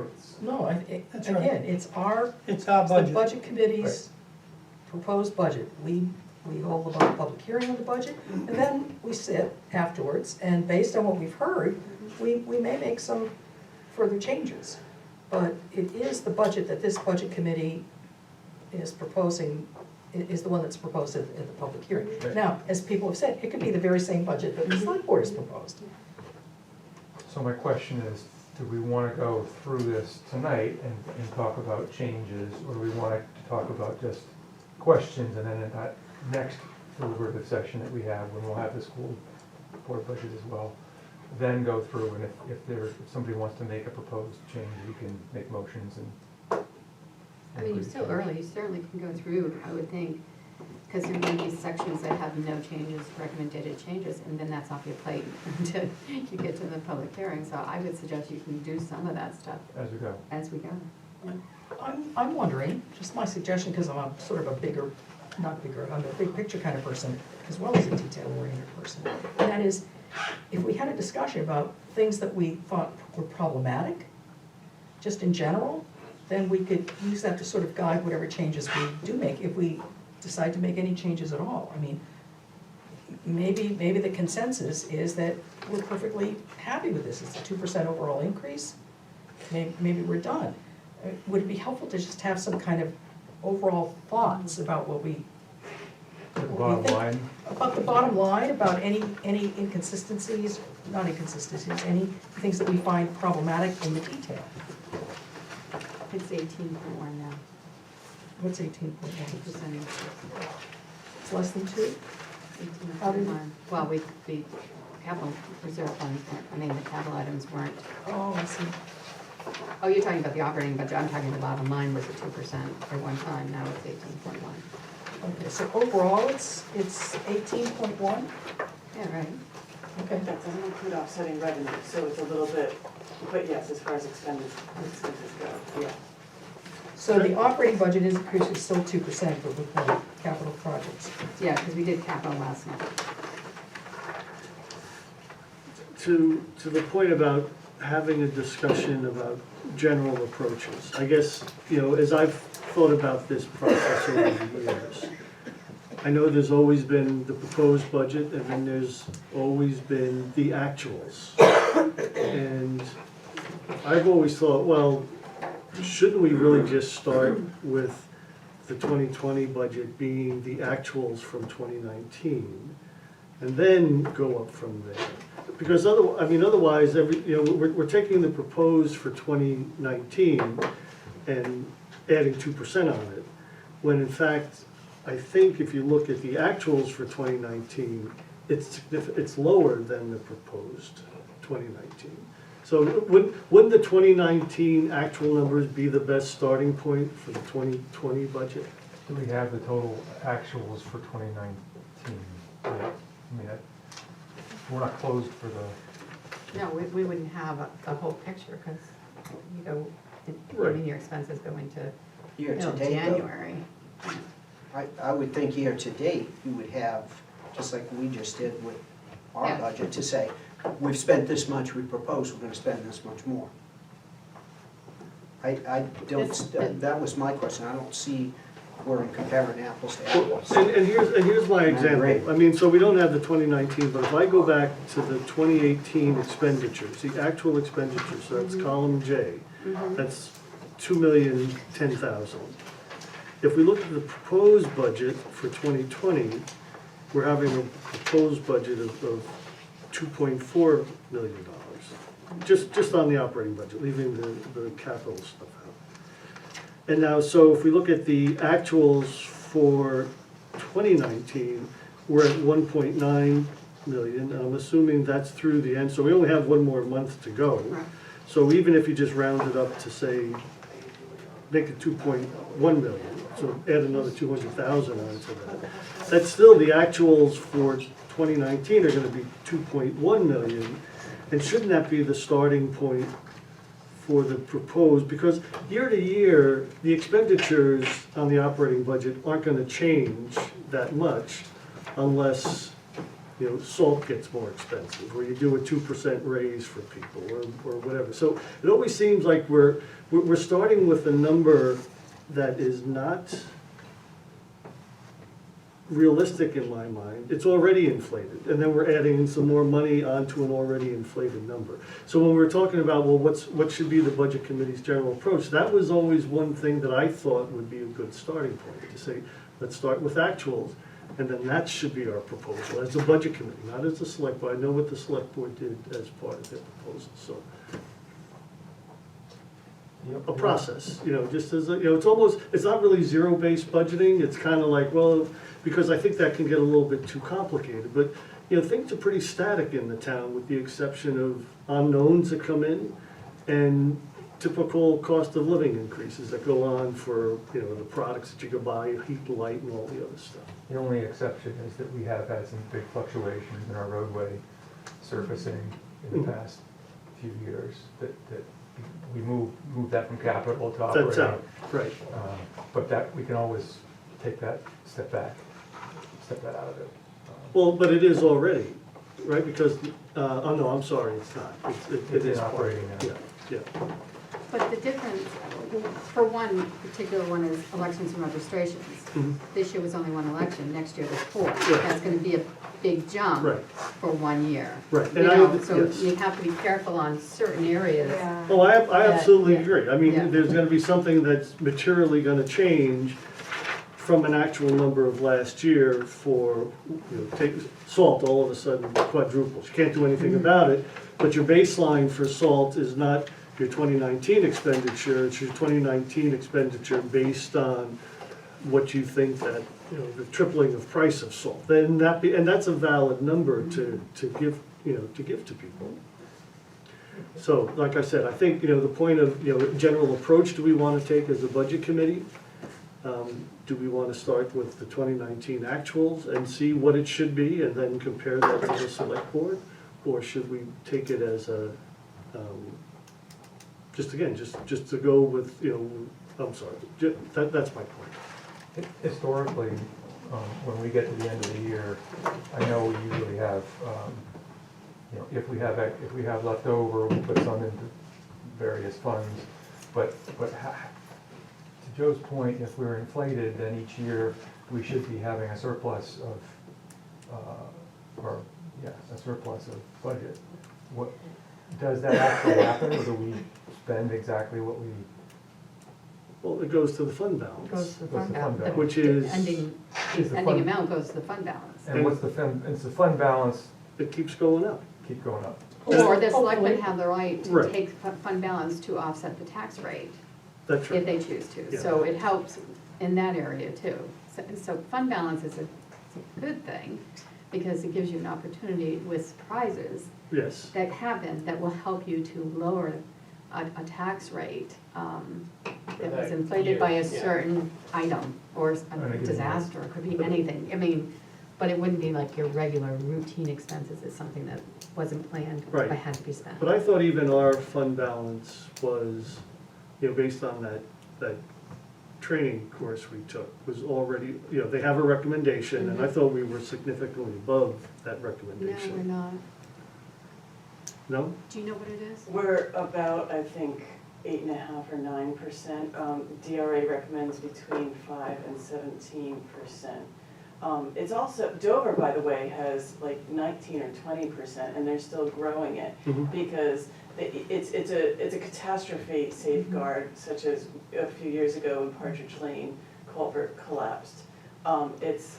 It protects from the need to go into debt, as well as potentially offsetting the tax rate. So it's a financial policy that we need to be looking into. What does the board consider, what does the select board consider a healthy fund balance, not by dollar amount, but by concept? Right, but then shouldn't we say, okay, if we want to get to a 10% fund balance amount, that we should get to that number by having a specific line item in the budget, not by over budgeting something, not by using a budget number and increasing it by something that was already above the actuals for the prior year. I think it's just a little bit more upfront in the sense of, it would make more sense to me. I But mean, I guess I have to say, I don't believe that that's how the select board does their budget. They do the budget based on need, not by over budgeting something to have a little bit left in the fund balance. I think we do a lot of looking at things Mhm. based on what happened this year, like, It's a bottom-up budget. it's based on the need. And some things go down, some things go up, but it's not to put money into a fund balance and no, not I spend it. didn't mean to, I'm sorry if I came across that. No. But I would like it, it just would be, but you understand my point about the differences between the actuals for 2019 and what we're already proposing. That's that's much more of an increase than 2%, whatever that, you took my calculator, I don't have that number, but.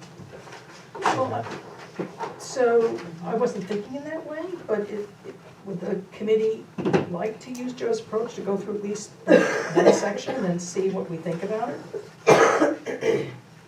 I'll make a motion for that. In general, that's what I looked for as I went through this, to say, what were our expenditures for 2019? And are we in the ballpark for that proposed change? Like I said, I'm not looking to change stuff that's always been done this way. I'm just saying that, as I've thought about the role and as I understood the budget committee, that's been my approach, from my professional side, because I had to deal with people up top who would say, you can't just add that. So, Bob? I'm totally on board with Joe's proposal there. I started with zero-based budgeting, and I've never seen anything remotely like that in this town in all the time I've lived here. And I think that's a good idea, and I would like to propose a motion that we look at it, as you mentioned. If anybody wants to second that. So we actually take a look at the line and compare what we actually want versus how it goes. Any discussion? Suzanne? Do we need a motion? I don't know, I mean, it's up to us to just kind of go through this the way we think it's efficient to do it. And I think it's Get a helpful. general consensus, I think Yeah. it makes sense, everybody seems to be on Can board. just try a section and Yeah, see I what think we try a think. section and see what Yeah. you think. I think we can do it. May I offer a comment as you embark on this process, that while you're looking at expenses through November 30th, very often for monthly expenses, it's really only items encumbered through October. So in a lot of cases, you're gonna have 2 more months worth of billing in some places. Yeah, I mean, it can almost be something that if the percentage of the proposed 2020 is some percent, let's say 8% higher than the actuals for 2019, taking into account some adjustment, is it why? I mean, I don't think we'd want to get into, you know, this guy's a little bit more than that. I don't think that's necessary to get that detailed. But I mean, and maybe it is just looking at some of the real, you know, instead of going detailed line by line, you know, go for the low-hanging fruit of some really big items that had a significant jump. And, you know, so instead of completely changing the process, just use that as something, as a criteria as we look at the individual things to say, is there anything that's really out of bounds versus the actual? And then maybe the select board has a reason for why that had to really jump up from the actual of 2019 to a much larger proposed 2020 budget. So that's fine, we can check that one off. That makes sense to me. So maybe not changing everything around, just saying, you know, we talked about what are some criterias to use. That's, you know, I brought it up only because that was gonna be the criteria that I was gonna use personally as I went through this, but we'll see what other people think. So let's start with the executive office and look through that. Now, are we gonna look at just each individual line item or the total and discuss that and then maybe break it into line items? Because I can see this becoming real cumbersome if we go on every single line item. Yeah. So is it Kind of The totals? combined, Suzanne. the totals and Problematic then if there's Then back significant into that difference? if Yeah. there's something that Well, Right. big budget Total. items. Yeah, something jumps out. Some of these really jump out as big budget. I mean, you're looking at line 6, admin support, that's up almost 8%, 7.875, you know? And then on the proposed change is 9.6%. You go down here to 26, that's up 15 or 7.5. That's a lot of jump in that.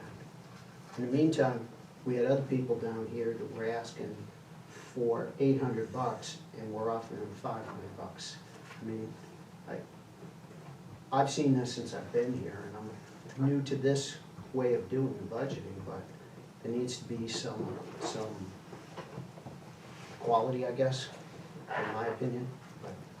Balance. I think you're balance. comparing apples to oranges a little bit when you're talking about salaries, and so. I understand that. I just, But I also understand that we've got, 4 people now working in the admin staff here. There's a guy, there's Chuck and Selma, Caroline, pardon? Chuck and Caroline. Jack and Caroline. And then, so we've gone from 1 person in the past few years to 3. So that begs the question, how do we survive all this years without but 3 extra on the people? backs of select board members who put Yeah, in 40 hours a absolutely. week. Correct, I will That's- vouch for that. Yeah. Amen. And I that's- will vouch for that. I spend 20 to 30 hours a week as a select board member. And some weeks more than that. Yeah. And so there aren't any select board members that are able to do that anymore, and that's just I'm the fact close. of life. There Sorry, you go. Sorry, I'm all right. close and working Sorry. full-time. So, yeah, And And at the end of the day, when we have an election for a select board and there's one person applying or running, That's right. and that's happened 2 years in a row now, that's telling you something. So, so it is a change, and I think we talked about it last year, with the new position, but I think that's the reason, is that people are not volunteering to spend as much time. Well, that's been traditional all the time that I've lived here in town. They've had nobody running a lot of times in somebody's office, and one person, and the incumbent just keeps running and running. And I'm talking back Ed Jansen days, et cetera. So, to move forward. I just fully support, I understand and I fully support the changes in the administrative personnel line. Just say that. If we're looking then at the bottom line of the executive office, is this the way you're suggesting, Joe? We're at 7.9% increase. We think we know those increases, well, those increases are coming, we know in the salary range, and we've talked about that. We've had a presentation on it.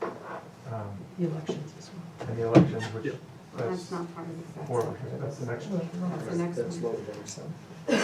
So, Oh, for, yeah. are there other things in the executive office besides the salaries that we've discussed, that's been presented on, that you want to clarify or we think are out of whack?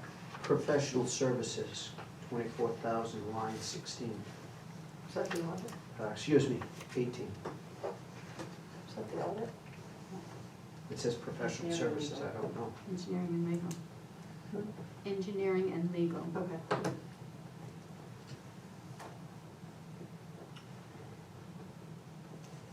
And your question, What is that for?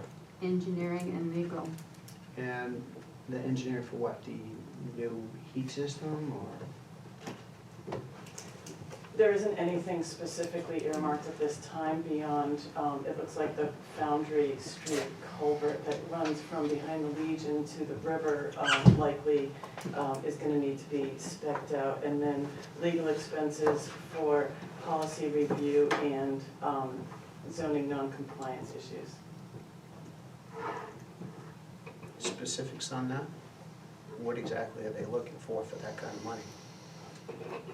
As mean- you can't talk about your legal stuff, it's also our policy Okay. not to discuss legal as well. Well, is it legal because of personnel, or is it legal because of, we have to pay bills or something? That's a different legal. We pay bills, we don't have, we don't talk to legal about paying bills, but There are anything no that we just, paid personnel issues. not at this point, but we don't know what the future holds, just like sewer and water doesn't. Okay. And the engineering, do we have you actually looked at the culvert, or have you gotten Not- somebody out to look at that? Not yet. No. And that's the one where, on Willie Street?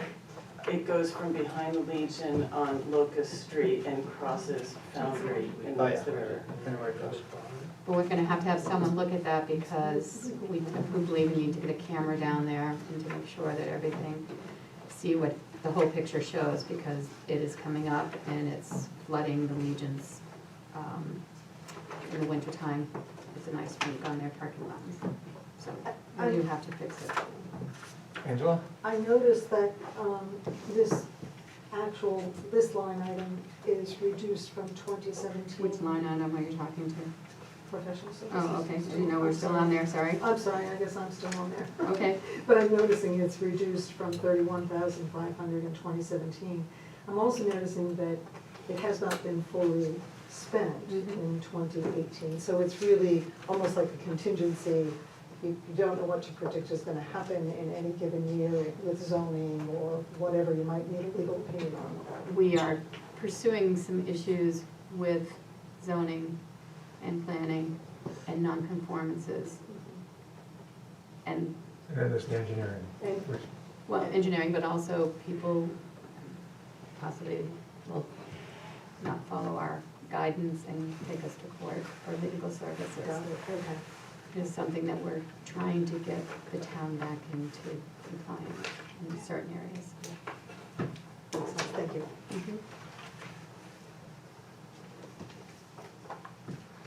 line 6, I'm not, the bookkeepers, could you explain that increase? I'm not for or against it, I just need information on what the increase is and how you came up with it. Got reduced, so what was the, The can original- Caroline speak? It's okay, right? Yes, Okay, so The original We originally proposal was for 5 5. hours a week and an increase of $2.50. The select board settled on a $1.70 per hour increase and 2.5 hours per week. okay, split it in half.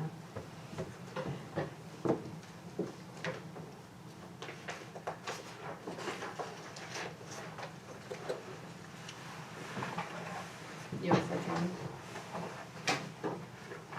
I mean, the only reason why is because it's a lot more than the 2%. Well, you mean for him, that's Yes. correct, because when you're looking at the market, he started at very low compared to what his duties and, his experience is. So we started him way lower than we should have. And we need more hours because there's a lot going on in the office. Oh, there's no here. problem with the hours, I know. Yeah, So, in the, in this line 6, admin personnel support, that's Caroline Carol, and Chuck, Chuck.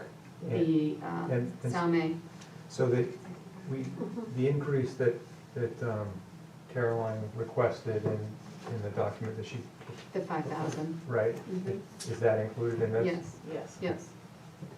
And then it's what, 2% per Salme? Yes. Okay. I understand.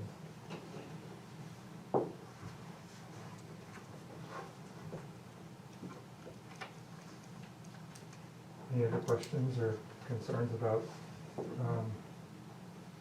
executive office? Move on to the next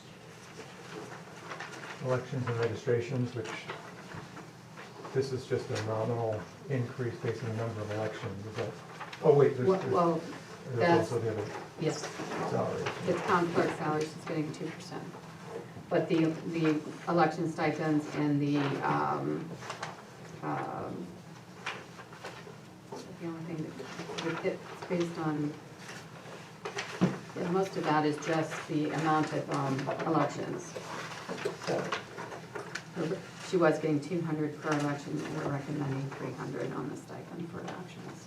Could you remind me what she was asking, what she was recommending? 5. She wanted $800, right? No, 5. Which Was ends it up being 800? Oh, no, was it- Or is it It ended up being 800 for the Oh, whole. per 5, yeah. So the line would be 2,000 instead of 1,200, right? I'm sorry? Is that, Yes. okay, thank you. What line is that? That's 129.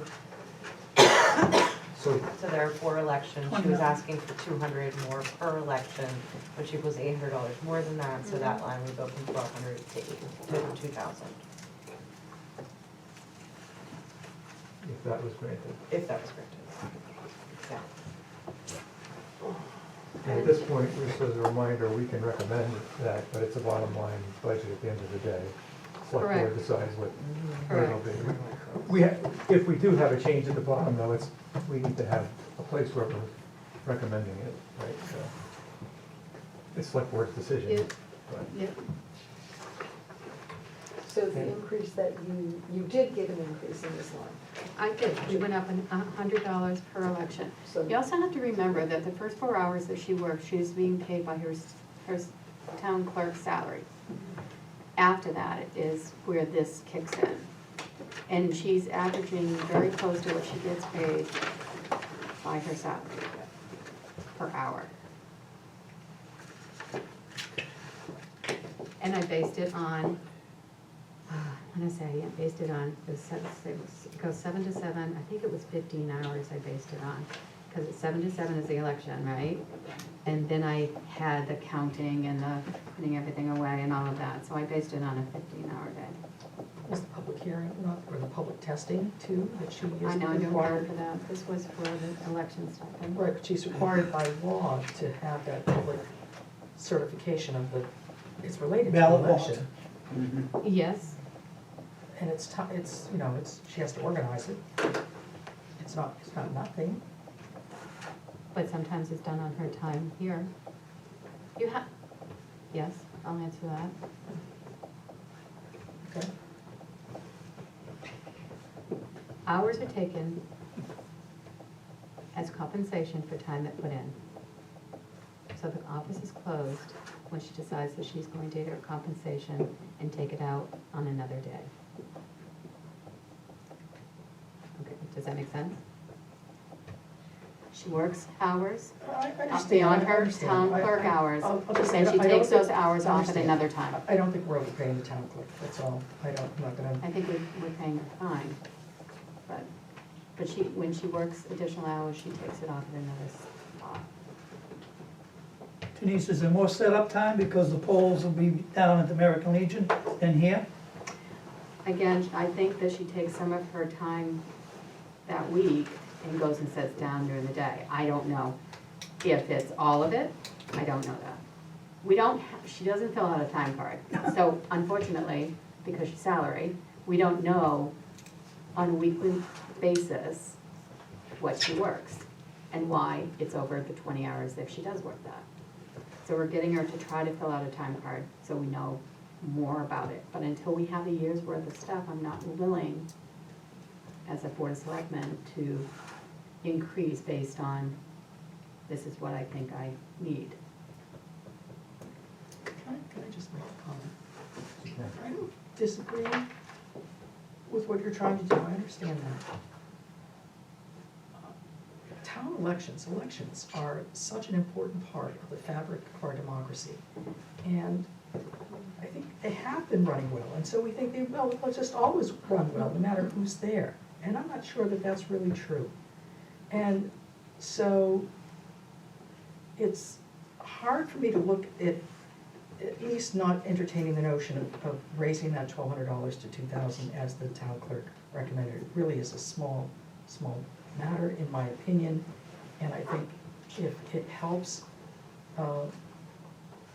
to provide some additional remuneration to the town clerk, who really has done, a good job managing the elections, and that is the most important thing that a town clerk can do for us.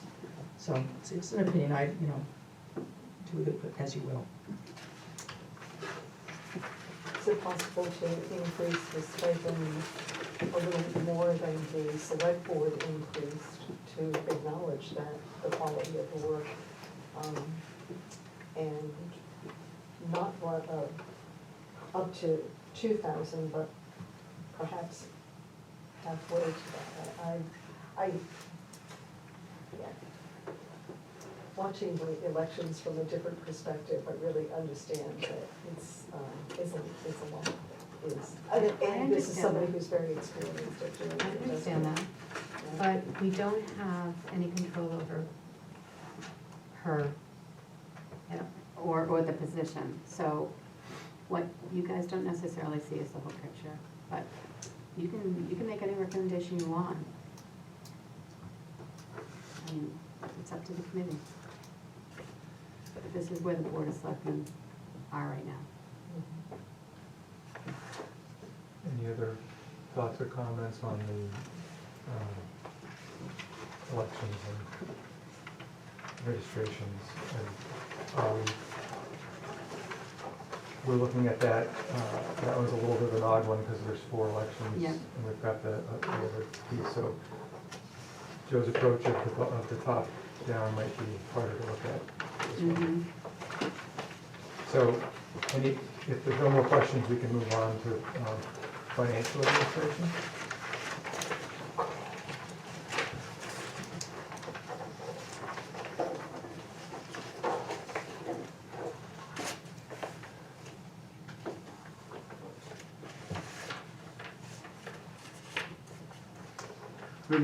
Let me take a minute to say, this is my, let me use an example that I personally go through here.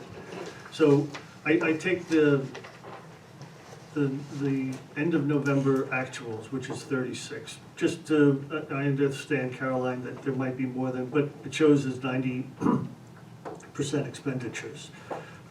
If I say, okay, there's probably another 10% coming in of that actual, then you get 39,800, and then if the general increase of 2%, then you get $40,596. So that's, to me, when I look at it, that's kind of like in the ballpark. Anybody have comments on my approach? They think, is it making some sense? Do you see any holes in it?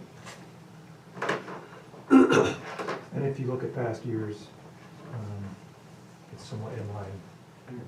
Right. That's probably another good criteria. Nothing that's to look jumping at. out at you from, when you look at that past years, that's pretty. Yeah. So I mean, to what we were saying, just in terms of a general approach, that might be an approach for people to follow, you know, at a very high level to see, do we, you know, how does it compare to prior years? How does it compare to the actuals versus what the proposed is? If it's generally in the ballpark, you know, that's a number that I think, if somebody asked me about, why do you think that should be 40,696, I'd say, well, here's why. This is the process that I went through, and I think it's that transparency and just consistency that's important to have as we go through this. I think that makes sense. So do we have any thoughts or more discussion on the financial administration? Seems like it's in line to me, but we move on. The revaluation. The only thing I'll mention on that is because it wasn't budgeted appropriately for 2019 because we didn't get the contract in time. So you might see you will see more of a difference between that because 19 wasn't properly budgeted. And that's not something we have a lot, it kind of is what it is, right? The evaluation, it's not like there's not a lot of choices there. Mm-hmm. Mm-hmm. So, seeing it, we're over 142% at this point. Following Joe's logic, it makes sense that that's a little higher. Any questions or thoughts on that? On the reval? Are we under budgeted? Sorry, question. Are we under budgeted where we spent 8,400 this year and we're only budgeting 6,000 for the appraisal? On line 50? No, I don't think we are we, Caroline? You're saying we've already expended 12,000 through 45, and now we're proposing. So on line 50, we've already spent 8,470 on the Sorry. appraisal, so did we get a reduction in the contract, or was that 2 payments, or? The contract has gone up in 19 and in 20, and so the 20 is the actual contract amount, but the 19 is not, and so it looks highly overexpended because we got the contract too late in the year to budget for it appropriately last year. But that doesn't. But it's less this for Yeah. 2020 than it was for 2019? Why is the expense 8,470 is, I think, what Lynn was asking. Oh, I see. So if it's contract pricing and we've already spent in 19, 8,470, I see. did we get a reduction to go to 6,000, or are we under budgeted again in FY? The 6,000 is the budget, is the contract amount. I can't speak to why we're overexpended, but I will certainly look into it. Can I make, is it because the information systems license is in the wrong, could it be in the wrong line? That offhand looks like the case. Yes, but I Oh. can't say that I'm offhand. only seeing 50% of it. Yeah. She's saying if we're going down below it, it's only 50%. It could have been applied to the wrong, one line off, yeah, yeah. We'll find out and get back to you guys on that.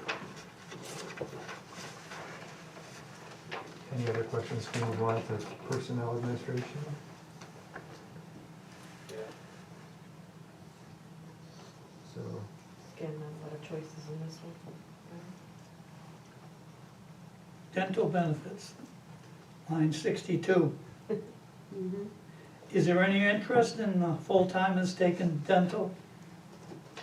That has not yet been determined. As of yet, it's not a strong yes, but I haven't heard back from everybody. If people don't like the current proposal, the board can propose something else. So they elected to keep the funds in there, but at this point, it's not going forward, but it's not going forward either. There's not been a determination. Yeah, We but have you, to have 6, We correct? have to have 6 out of 8 people on board, and I have 1 no and 2 no answers. So, unless by the 18th we get some answers, I'd like to have that go back to $1. We'll see what we can do. We can survey the 2 people, tell them we need an answer right away. Can I make a comment? Mhm. In my best curmudgeonly style? So my philosophy is that to the extent possible, we as an employer should be paying our employees as close to market as we possibly can. And until we feel that we've done that for our employees, I think adding a benefit that falls unevenly upon employees is not where I would put my money. I would rather take that 2,000 and put it in salary somewhere to raise someone's market. It's just my own feeling about benefits and how they're not distributed evenly to everybody. And we do have some people that we know, whether it's fire or whatever, that are not at market. So that's just my sort of a philosophical comment about.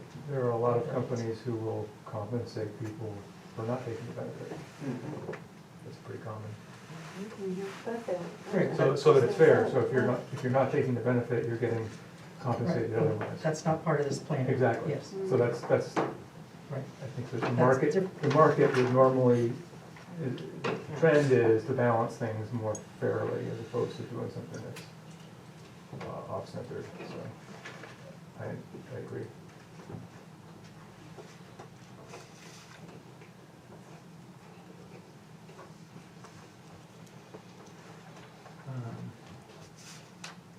Are there any other thoughts or discussion items on personnel administration?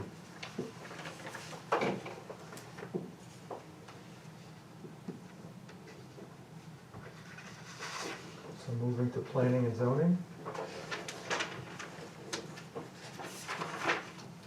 We're looking at a decrease overall of 28.6%. Only because we moved 41 to the building inspector line. I'm sorry. We moved the 4,100 out of there.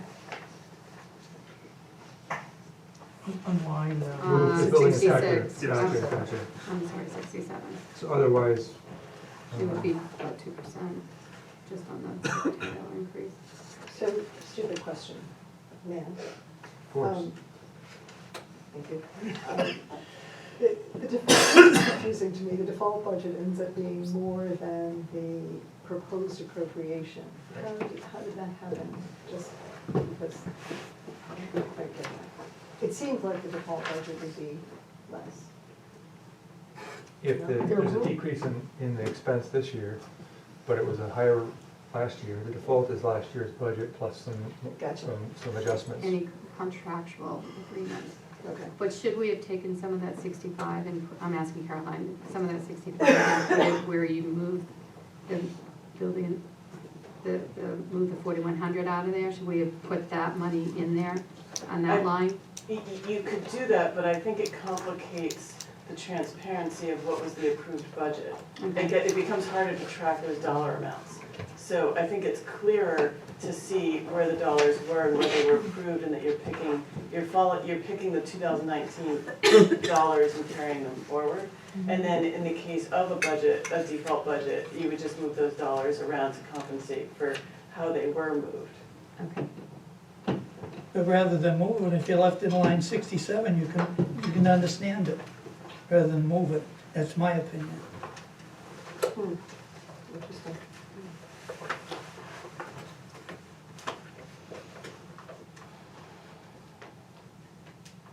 Any more questions or comments on the, Line 71, advertisement. Are you gonna have enough money in that line?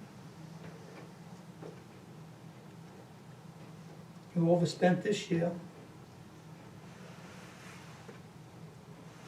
I don't know enough about planning and We typically don't overexpend that line, it trends as not overexpending. We've had a number of cases, more than usual, I would say, for planning and zoning. There's no way to predict what it would be, but given the trend, you know, we thought that it would be fine to keep it where it is. That's reimbursed money, isn't It it? is reimbursable, yes.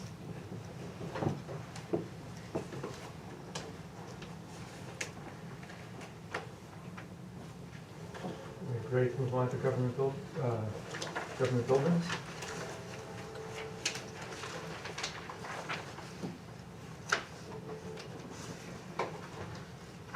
So, following Joe's approach, if we look at the bottom line, we're decreasing by 5.3%. Am I right?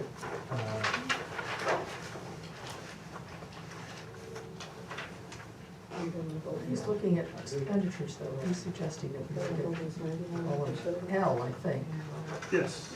But it's not complete, because there could be 1 to 2 months not posted. Right, I mean, I was just kind of taking whatever the actuals were and being conservative and say, well, treat it as if 10 months. That there's about 16% of that number still to be spent. So in the case of 70,715, don't do math in public, but let's see. That's my rule. 82,029, it's being recorded too. So that would mean the actuals for, you know, if you take 70,000 and you put another 16%, and you get 82,000. So that's,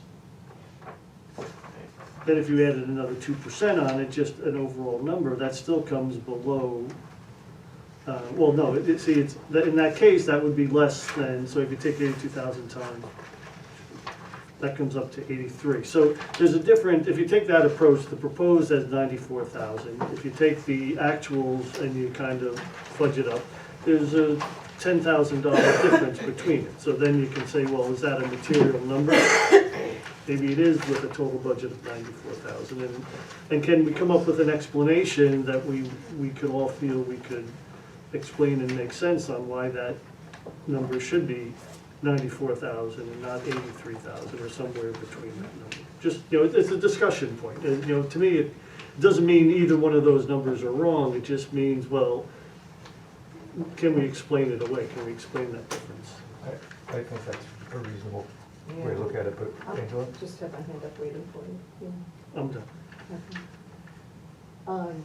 So slightly different question about, I noticed quite a few in this section, water and sewer charges. And with the conversation we had just before this meeting, there may be some substantial increases in total, because I don't do math in public either, I do it poorly in private, so, you know, I just think, I'm not sure what it all adds up to, but it could be some impact on that. Could be, because it wasn't, this is the first time we heard about the increases, so I don't think any department is going to have their increases contained in those lines. Right, so I'm just, Yep. just a heads up, Yep. I think we may have to revisit that when we have more information. Yep. And you know, the decision is not gonna be made till March, so who knows what will come out of that and when we'll see a change, but from the earlier conversation, I think we're looking at some sort of change midway through the year next year. When we look at the potential impact on the overall budget, though, the amount that we spend for water and sewer compared to our annual budget is a pretty tiny, tiny number. So it's a point.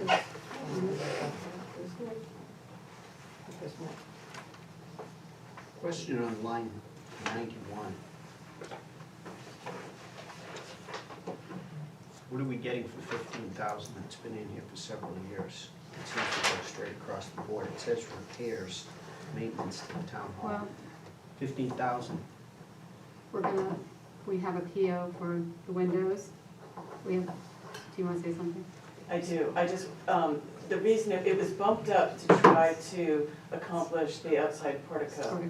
And we've yet to get a historically appropriate vendor who can, you know, the appropriate kind of vendor to give us a quote for the portico. So it was a shot in the dark when we first budgeted for that, and then we have yet to actualize even a quote for that, because they're busy. So in the meantime, as Denise was about to explain, we're picking away at other known problems in buildings such as the leaky windows. The leaky windows are all being there's a PO out for it, they're all gonna be refinished so they can close. So you're not having all this cold air then that's coming in tonight. To every window in this, at least this floor. We're also painting the peeling walls as you walk in the building, in the corner. It's all hauling, that's gonna be done. Is that FY? That's happening now, I'm just saying, but that's what, I thought he was asking, what kind of projects is that coming? I am, and particularly in light of the fact that this has pretty much been a steady line all the way along. It was, in 2018, it was quite a bit more. And I haven't seen any major improvements, and I know the police station downstairs hasn't seen too much from what I've seen the last couple of times I've been down there.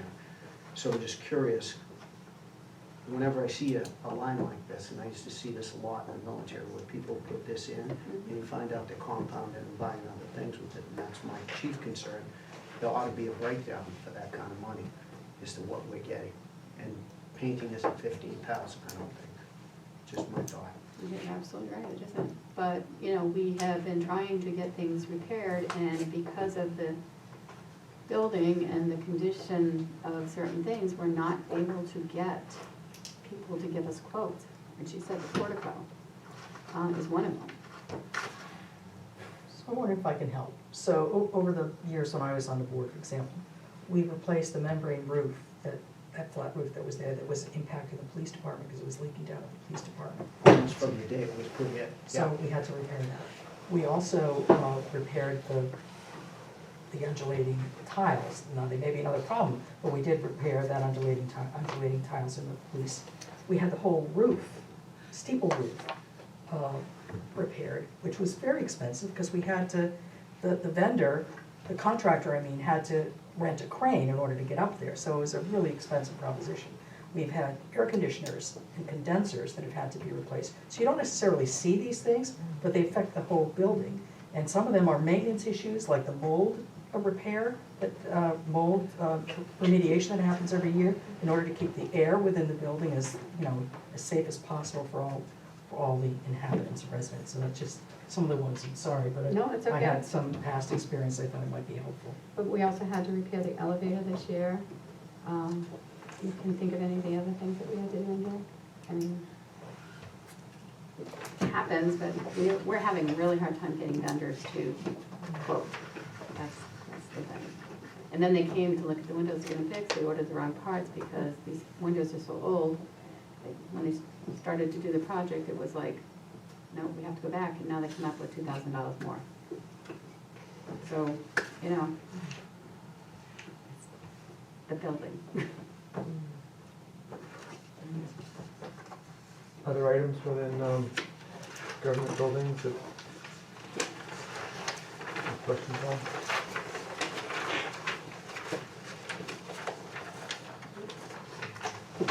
I want to spend a lot of time talking about cemeteries.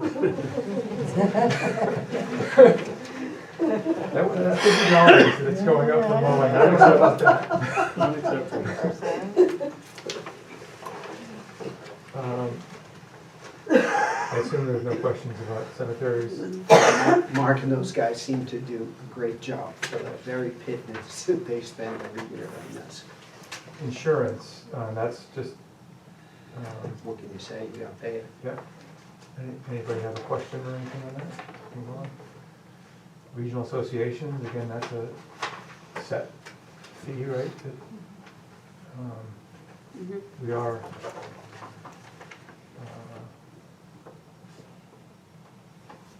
okay, it says 21% increase. Yeah, what went up? In which line? In the 107. regional Only association? 107. You went up $19. It says 21%. Yeah, it seems a little- Oh, That it's seems almost huge. It's the percentage increase that's wrong, right? So 1 to 108 is accurate, probably at 0.3%. Yeah, thank you. 107 is. I retract my question. Yeah, it's throwing me out. Okay, the police department.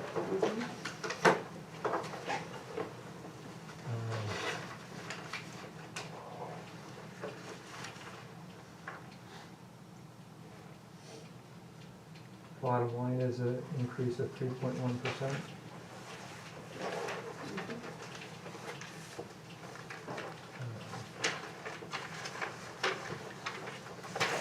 I mean, I'm just looking back here, and maybe it's an example or do they tend to over budget, but then they still spend the money efficiently in the sense that, so take 2018, they had approved of 562, they actually spent 479. Yeah. So shouldn't they be close, and I understand from the presentation earlier that, you know, maybe some of this difference for not for 2018, because you see it even in 2017, an appropriation of 528 and they've spent 482. So shouldn't we really be budgeting something a little bit closer to what their actuals are? Because it would tend, even on the police department, other than, you know, maybe they lose somebody for a bit, they have to spend a little bit more money in training. It should be a pretty flat line kind of budget, other than increases and those sorts of things. I am a bit familiar with some of this. They've had a hard time getting, because the salary sucks so much here, they can't get people. They've had several quit, one of whom was the sergeant that just left. Yep, no, I'm not saying, but I And mean. think that's where the money's gone. But if you look over the past, it's been pretty consistent that they've over budgeted and then they spend what they need to spend. And so there's an extra every year, there's an extra 100,000 in that budget that should we, you know, maybe it goes in, Repurpose it somewhere, yeah. yeah. So, I mean, and I guess that was my, you know, that's another example of just, you know, the approaches I try to get at some common sense here. So should the real budget for the police be like 527 instead of 574? That's about 9% lower than what they're currently proposing, but it's also based on their actuals. Putting out for 2019, putting another 15% on it, another 2%, and then you still get that their overall budget is above. And I would bet you that by the time we do this next year, that their actuals are probably gonna be closer to 527 than 574. That, I mean, that's been the trend as you go through all these other things here. So 42. Joe, one of the lines, it doesn't account for the whole, I think you're seeing 100,000 difference between expense and budget, but one of the lines that, when the chief came to us, the contracted services, where is it? Right. 115. Yeah, 115. So that was budgeted in this current year, 40,000, only expended 18,000. And that is because they had no personnel to go out and do the contracted services because we were barely able to keep people on the street. And so Chief Ducharme is, if I remember correctly, what he told us is that he has a full complement now, and so he does expect to be able to do $40,000 worth of contracted services. So there's one difference. Yep. And one other difference is in the equipment, where line 128, where he is trying to do some small time capital improvements that would not be in the budget every year, and that is the replacement of video recording systems. Right. But if you go back, so we have 2017 appropriation and expended actuals, and we have the same for 18, and even if you do 19, it's always like, so 2017, it was over budgeted by about 10%, 2018, it was over budgeted by about 15%. If you take just a little algorithm that I was using just to get a ballpark number, it's 9%. So it's pretty consistent that the appropriation is always anywhere between 9 and 15% above what their actuals are. And it's good, I'm not complaining that we're spending less than what's budgeted, but should the budget numbers be more realistic? And then have people adhere to those numbers that they have to adhere to versus the number that they know they have, basically a 10%. I mean, do we want to give the police department or any police department a 10% fudge rate on what their actual expenditures would be for the year? If that's going to be if that's what we want to do, then we should just know that. But I think that's the point that I'm trying to make. So Joe, as I listen to you, I also am cognizant of the fact that, you know, the salaries for the officers are below market. Mhm. I mean, does anybody discount that or not? That's would be my next point. No. Go ahead. Yeah, so, I mean, what if we took some of that and say, look, find it in your budget somewhere, but we want you to add whatever the amount is to the salaries line? Recognizing we don't have that Yeah. authority, but. Right, but I mean, you recommend have it. to, right, it's a recommendation, like you say, it's gonna have to come out, we're gonna have to commit to where we're thinking it is. You have to, you make sure you understand that every officer got a market increase this year that came out of their budget, that wasn't proposed.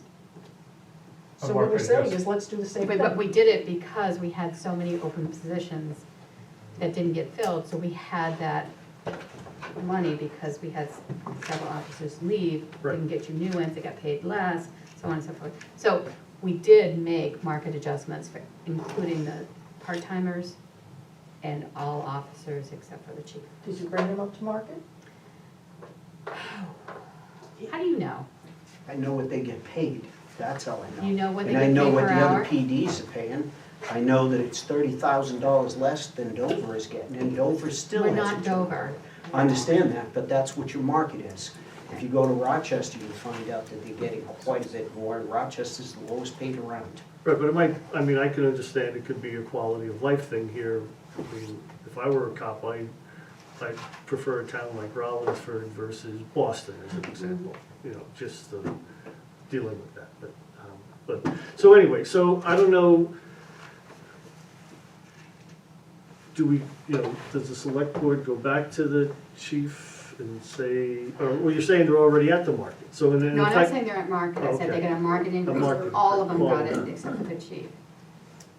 So we're making efforts to get Yeah. them to market, but I mean, if we did it all in 1 year, you guys wouldn't like that either. But if you could do it all in 1 year just by the fact that he has a 9%, he could give everybody, well, I can't say, I have to do the numbers differently, but he basically has a 9% buffer in his budget.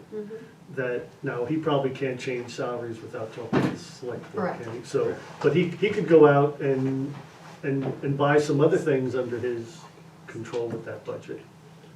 With that extra money that he has in there. Well, I guess he has to go Well, to we the have to go to the select select board board if it's major stuff, for, okay. yeah, yeah, Okay. any major purchase. Yeah.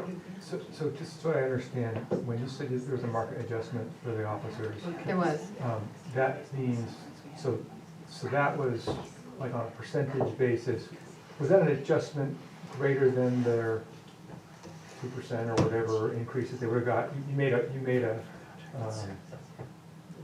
the salary we're looking at now, when we look at an increase of 2%, that's based on a what they're bumped up.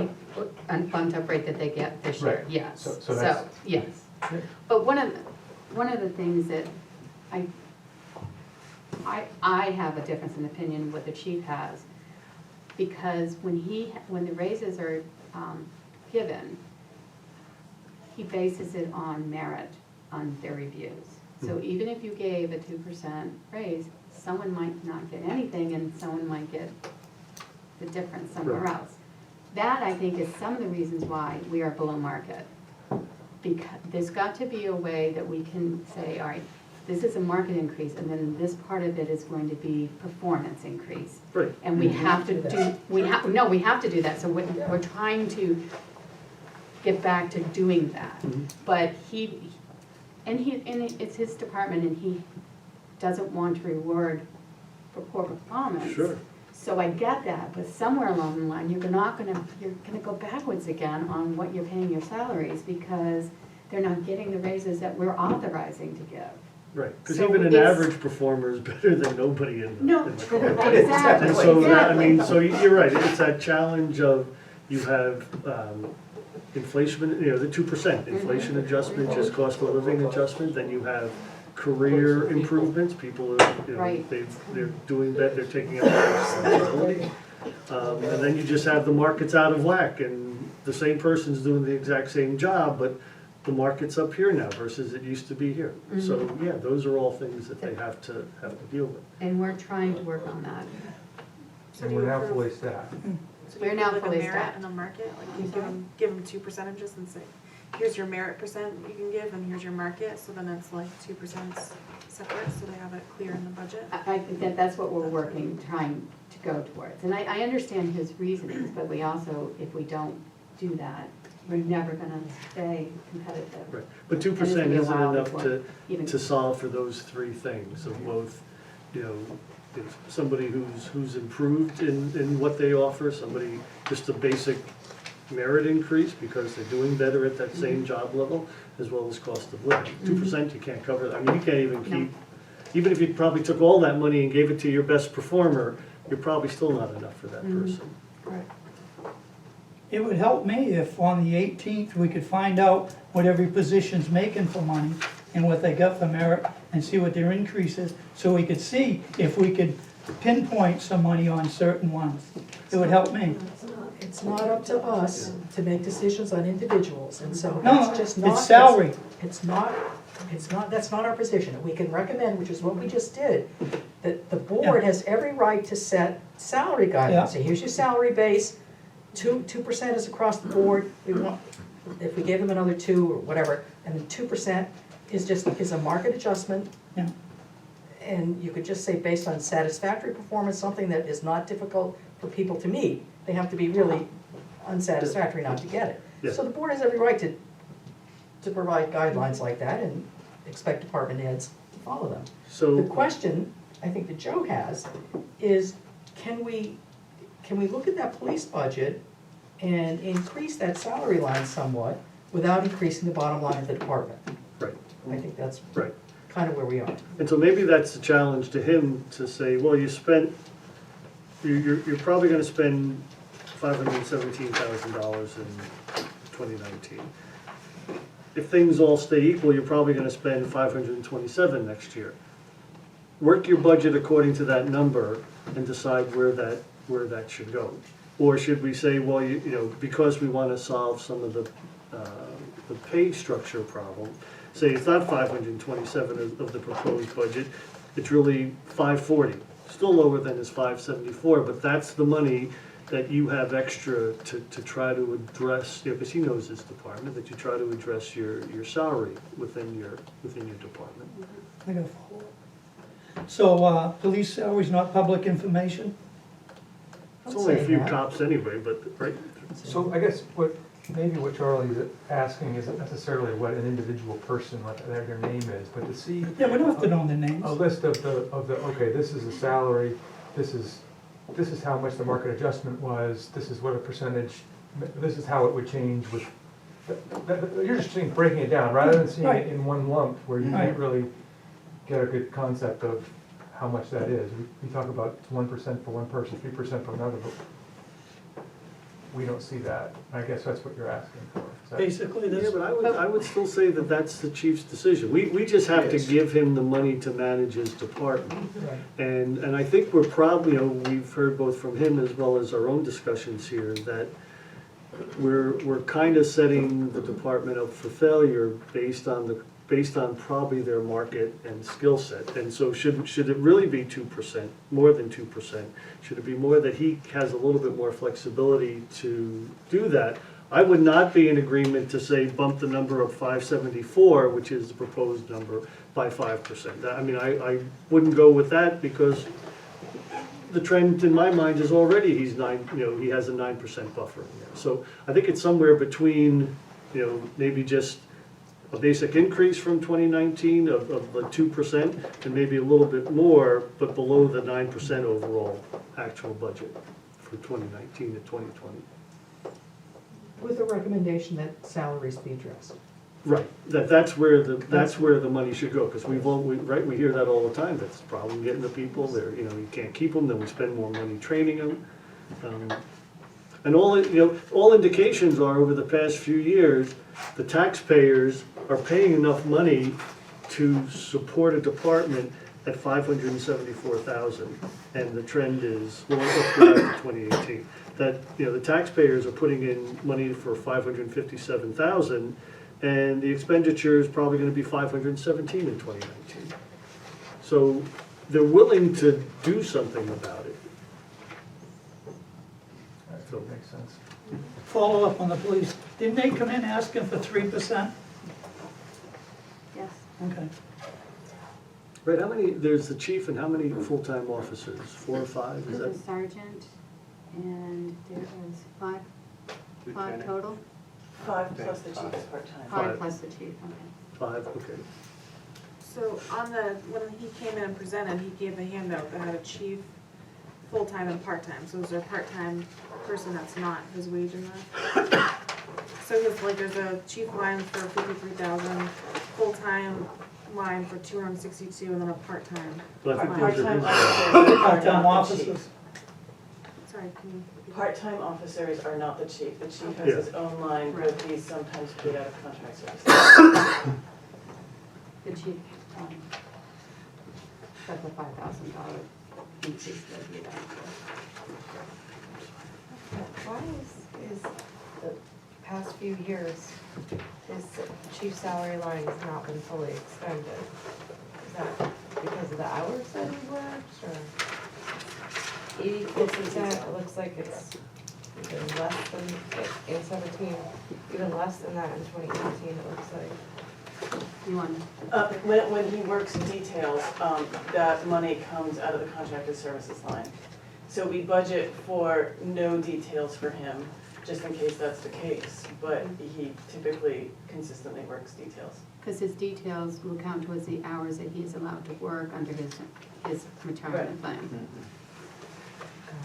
But I think, if I may, that it does support Joe's argument that, look, we certainly don't wanna disadvantage the police department, but based on expenditures over the last several years, we think the number could be whatever it is, but we also, we wanna make sure that and I haven't done the math, so that we wanna make sure that we recommend that money be diverted from some of the other salary lines into the full-time salaries line. And I don't know what the appropriate number is, but I agree with I think with the overall direction. Yeah, I think we should be paying our police officers something close to the market rate. I don't really know how far under they are, they did get a market adjustment. But that, it makes total sense that if we've got extra buffer in what's already being appropriated, that it should be used to bump it up. Yeah, I mean, if you look through the line items, when I look through the line items real quickly, there doesn't seem to be, based on the existing budgets, an easy thing to move stuff around. Maybe there is, but, oh no, let me take all that back. I forgot, I should be looking at the actuals on that. Never mind. Like, to your point, for example, professional development line 121, our budget's 4,000, but we've never spent more than 2,200, so there's a couple $1,000. And then that was on fuel, we're budgeting 13,000 on line 134, but our top's 11,000. So are we anticipating fuel to go up, or is there a few $1,000s, like there's 5,000 total that we can move based on this? See, but I think you should, if you look at fuel's an example. So if you take Give 9,000. the line number, Joe, Oh, I'm please. sorry. 134. 134. So just as an example, so and I'm sure that's a pretty consistent number of, that it doesn't vary month to month. So if you have if you do 9,000, whoops. Can I ask a question then? If we've got more detail work, are they using our cruisers and therefore our Yes, fuel and would come out also of that? fuel and retirement are down because salaries are down because they weren't fully staffed. So now salaries will be fully expended and the retirement line will be fully expended, and they'll spend more fuel because they'll be doing more detail because they'll have the staff to do it in theory. So, no, I don't think we have to try to figure out where he's going to get that money from. I think it's great that we would give him the flexibility to take some of that buffer and use it for salary. Yeah, and true. And maybe the point for tonight is just people to think about it, right? John, the purpose here wasn't really to solve anything, just for people to go through, make their comments, and this was a good discussion, and maybe people should think about it, and the select board can think about it. Yeah, And that's a good. So with that, any more discussion of police budget? We move on to fire. Well,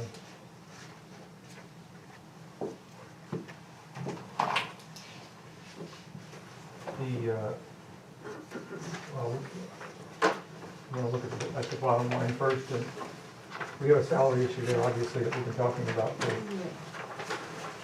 years.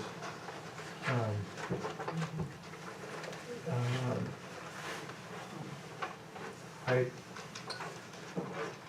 fully support paying firemen more than they're getting, which is less than minimum wage, if that's the case. I don't understand the whole concept of whether they are an actual employee and whether they get, if they're an actual employee, whether they then have to be paid time and a half or have other taxation issues. The concept of the point system, I think, from what I read in the New Hampshire Municipal Association article, is that you have to be careful about not compensating them too high. If you do, then that becomes like a regular employee, and then you have all these other sort of legal requirements that are in place. And so it is essentially still, it's in between a volunteer and a paid and a professional, and that's just a concept that it's hard to grapple with. And so when we talk about salaries compared to, say, the people who work at the dump, the transfer station, it's not an apples and apples. You can't make that, because if you paid them what you pay another regular employee, then they would have to be actual employees. I think that's. Well, they are employees, it's just that they don't have designated times. It's not like the transfer station where you're gonna work 3 days a week and you're gonna work from 7 to this hour. That's not how they operate, but they are employees. But the check comes from the town. Yeah, they're an Yeah, employee of the town of Rollinsford, and they're covered as such. Yes and no. They We are disagree on employees covered under workers' comp, so we do, part of our workers' compensation premium covers the fact that we have firefighters. If we pay the firefighters any individual over $14,000, that would change our workers' compensation premium for those roles. But to John's point, there's a 20% rule that once you get within 20% of what the actual market wage would be for that role, then they are, completely considered an employee, which means they are fully, we as an employer would be fully accountable to all the Department of Labor standards in paying them. And so we are not alone in having this point system, and there's nothing wrong with the point system as a nominal compensation. And that's what makes it workable, is that it's nominal compensation, kind of like a select board stipend or a treasurer's stipend. When you keep it low as a stipend, then you don't have to pay overtime, and you don't have to pay attention to all these other Department of Labor rules. But once you get beyond that 20% of market wage, and keep in mind you have different positions, you have firefighters and you have levels of officers, so that wage would be different accordingly. But the 20% rule would then bump those people into a different employment category where, I'm not sure I fully understand all the implications of that, but minimally, overtime. We're not even close to being No, even no. near that, let me tell you that. Yes. No, that's Okay, fair. so, That's my Yes. question. okay, no, we're not even near it. No. I have a recommended salary that I can't discuss with you currently because I haven't discussed it with the Board of Selectmen yet. But how this, we can change this. And as soon as hopefully it's gonna be at the next meeting, we're gonna discuss it and see what we can do. But I did a pay scale from $750 to $1150. and how that would impact the budget, based on call volume, how many hours in a call, how many people went. So I have it, I have done it, it's complete, but I can't share it yet. But, So my only point is as long as that doesn't kick us into the 20% or the. it won't, the we other even part of near it. Yeah, so that's, I spoke to Mark about it just to make sure that I was on the right track. And nobody would make less than what they're making now. Some will make more, but, you know, a firefighter is between 55 to 75,000 a year. We're not going to be paying an individual person that kind of cash. That's just, Well, but it's not about the hourly, it's more the hourly wage, if you're gonna pay them hourly, it's not like, Right. because that would be a full-time salary. So if you break that, if you break up $55,000 into what the annual wage for the hourly wage rather would be for that, it's 20% of that, because we acknowledge we're not gonna employ them full-time. But as an hourly wage, how does $55,000 hourly relate to what we're proposing to pay them hourly? we're not even close. Right, but I just wanted to make Yeah, that clarification. Right, so that would mean that if the firefighter is 50 grand, as long as they don't get enough points, they're gonna push them over 10 grand. Mhm. They meet the letter of the law that John sent out. Mhm. That's, okay. I think we're safe with this. There's some discussion that we have to still have with the fire chief and the select board. We're trying to go in the right direction. I'm curious, Denise, I know you can't give us details, but are you hoping that whatever that amount is would come out in the fire department budget as it currently stands, or elsewhere in the budget, or would you see it adding to the bottom line? I think it's gonna have to be added a little bit in the bottom line, because in my opinion, there's not a lot of wiggle room here. Also proposing that the chief goes to a stipend again versus pay per call. Isn't this a stipend? It is a stipend, but he also gets per call out of line 142. Oh, so you're gonna take him? I'm gonna leave that alone with what it is, but have only 141 a stipend, and that's it. But not getting per call pay. His per call pay comes out of that? On 142, yes. Okay, He the gets last this, 2, I think it's 2 years. 2 years. 2 years that he gets his stipend, which is line 141. yes, And he also gets the calls that he goes on, times he gets the Right. He gets points. points. So he gets 5 points. yes. He's in that line of 142 as well, for his points. Is your suggestion to remove him from that line and he Yes. only has a stipend? Correct, but not that stipend. Okay, got it, thank you. So, Got it. So just, what does a point equal? What do those 5 points translate to in dollars? it depends on how many and hours. the way they do it is he takes the quarter, he takes his line, his yearly budget, divides it by 4. Every quarter he has so much money, and then that is divided by the amount of calls, if I'm understanding this correctly, right? Divided by the Divided- total number of points. Points, well, So people. points, 'cause- so a point is an hour, So if there are 300 points, Necessarily, right? So people go to however many calls they go to, and Right. however many people there are go to however many calls, and they get a different, the first point value is 1 for firefighters, and it's a Yep. different number otherwise according to rank. But then every Right. subsequent hour is 1 1 point point. regardless of rank. right? So you take everybody's total accumulated points, and you take that quarterly dollar amount and divide it by the points By to the figure points out in the that. point value. and then they each get their points times, Right, Right. times the point value. Yes, Right, so if you're So really there's- busy for a quarter, your hourly wage goes Goes down. down. Down. yeah, right. Encourage it Less not you to work, start fires. less you work, the more you get. yeah. Right, John? Yeah. The less you work, the more you get. Right. Yeah. So I have one other question, is this like the police department where if someone here goes to When you work call too many hours. South Berwick reimburses Rollinsford? for No, that? wrong, no, they have a mutual aid agreement, they do Yep. not get reimbursed to go to another, nor do we reimburse them, and nobody reimburses Different us to than a go police to. detail. The only time that it possibly might happen is if it has to do with a FEMA incident where they have a major catastrophe and then they can get reimbursed for their time if they're in another town or city.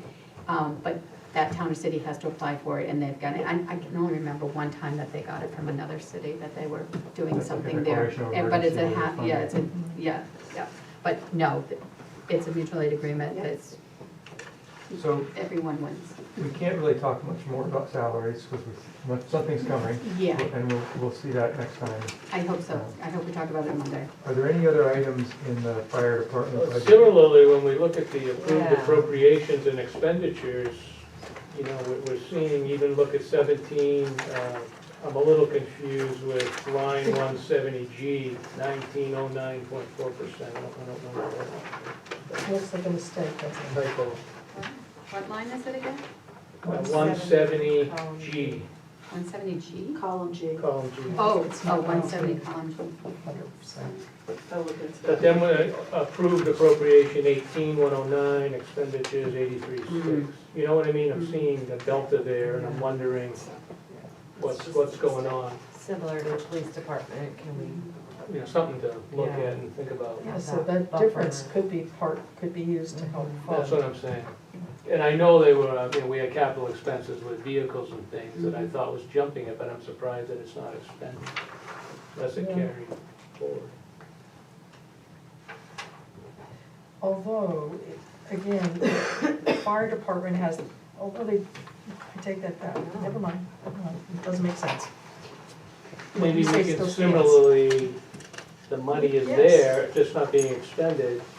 And say, look, we really want this going to We salaries. can, yeah, more focus what their actuals You don't are. necessarily have to change the bottom line. Correct. Similar to the police. It does eat into that, that fund balance that you want to grow over time.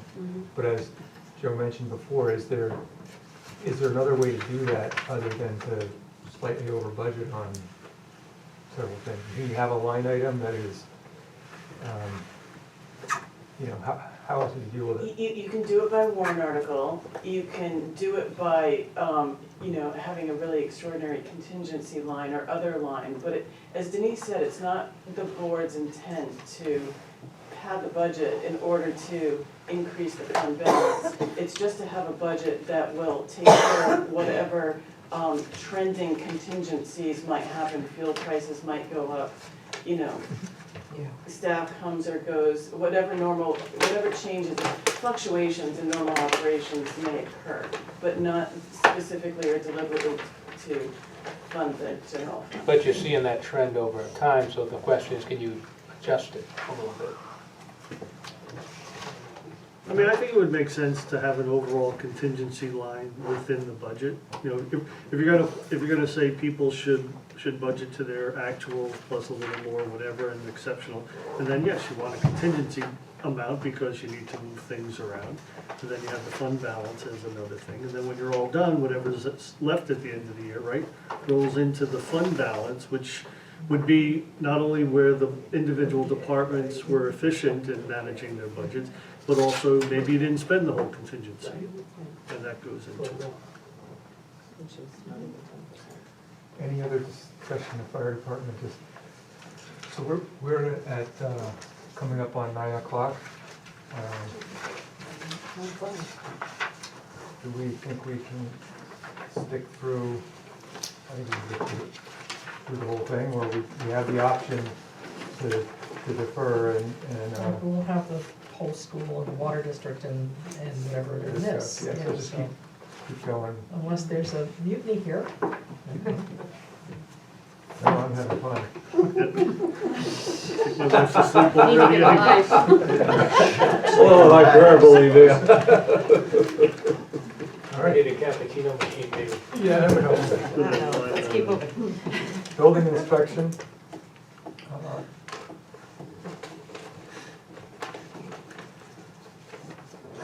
And yeah, this is a move from another line item, right? So that's, we don't probably need to, any questions or any more discussion on that building inspection? Moving on to highways and streets.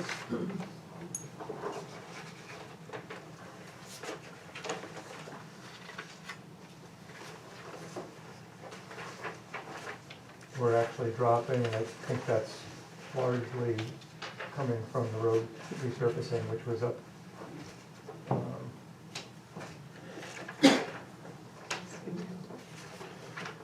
some years prior. Got a question on that. Okay, the road maintenance, 198. You wanna go down 25,000, yet you want a warrant article for 25,000 for sidewalks. Why not leave it in here and call it even? That's a good point. If I may.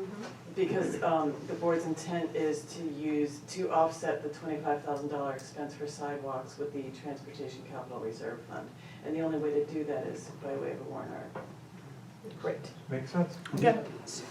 Can I, so what you're saying is that that warrant article would, the intent is to have it be funded entirely from the that Yes. fund? Okay, so they would have no impact. No impact. Correct. Thank you.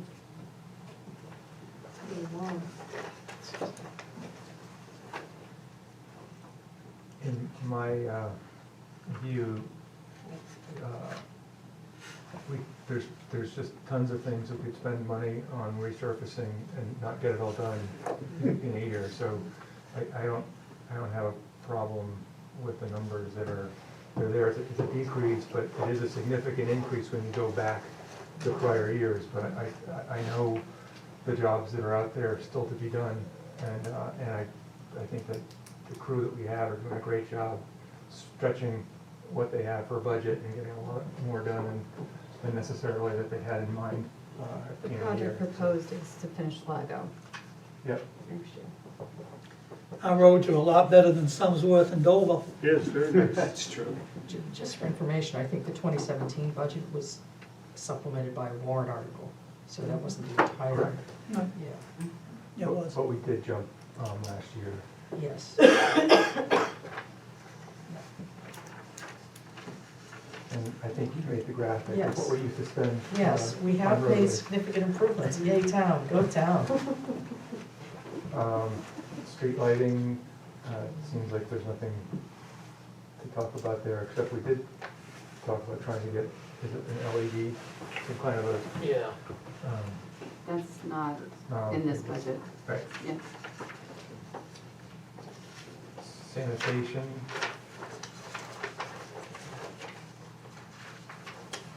Just sanitail. It looks, I mean, it's gone up a lot, but it's all getting rid of it. Right, exactly. What we can do about it. Starts at 204. I think we're doing what we can, which is by going back to, getting away from single stream and using the baler and getting a better handle on our demo costs. I don't know what else we could do.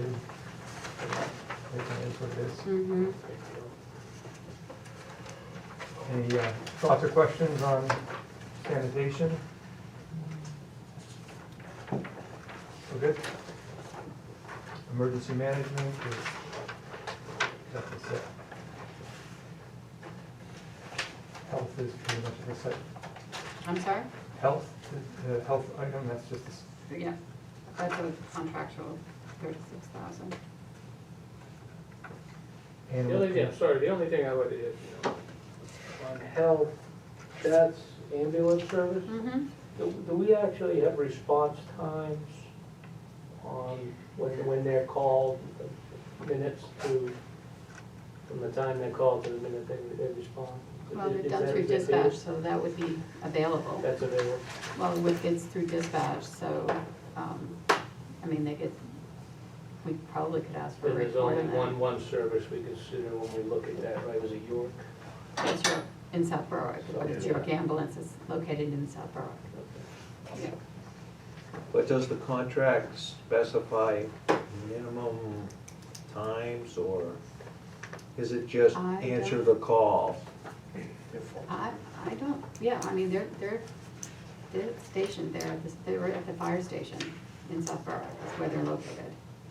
No, but I mean, I don't think the by response time is contract, do they- bad. and they're pretty much are they the closest from Rollinsford?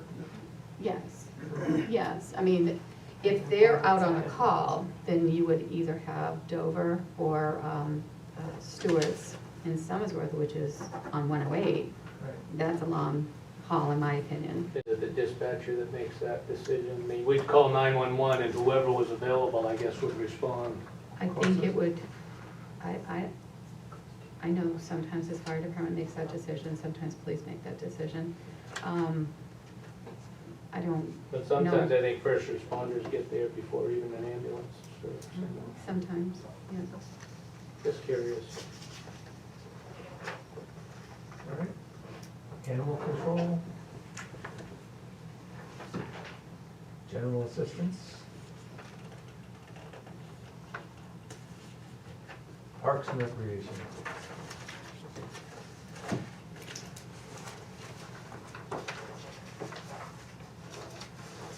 Nothing, On Parks and Recreation, okay, we're not having a teen camp this year, right? Correct. But you wanna put $15,000 in for a director. that's the proposal, isn't it? Or- That is the proposal, we haven't discussed how much, but I mean, 13,000 is the amount that was in for teen. So the proposal is that we will hire a part-time, Yeah. year-round director. This will be a direct hit to the budget because teen camp had revenue source. This will not. So that will be a hit to the budget. I mean, if there's anything above and beyond summer camp can Yeah. apply to it, but I mean, teen was really the only one that really had more than the Yeah. costs were. So it will be a direct hit to it. So that change isn't reflected because we still show teen camp, is that correct? I'm looking at this right? Well, it says summer team camp, but it says no teen camp rec director in the notes. I see. Yeah, yeah. But because we have a daycare at their school, it's basically helping out other than Rollinsford kids. Because out-of-towners are coming in at a lower cost than the other areas. So why shouldn't we just have the Raleigh for just Rollinsford? They actually, when they're here, they actually pay more. Yeah. The Yeah, out-of-towners they pay more. I know. than the locals. Yeah. Mhm. Yeah. They But subsidize the they're not program. paying anything for the director.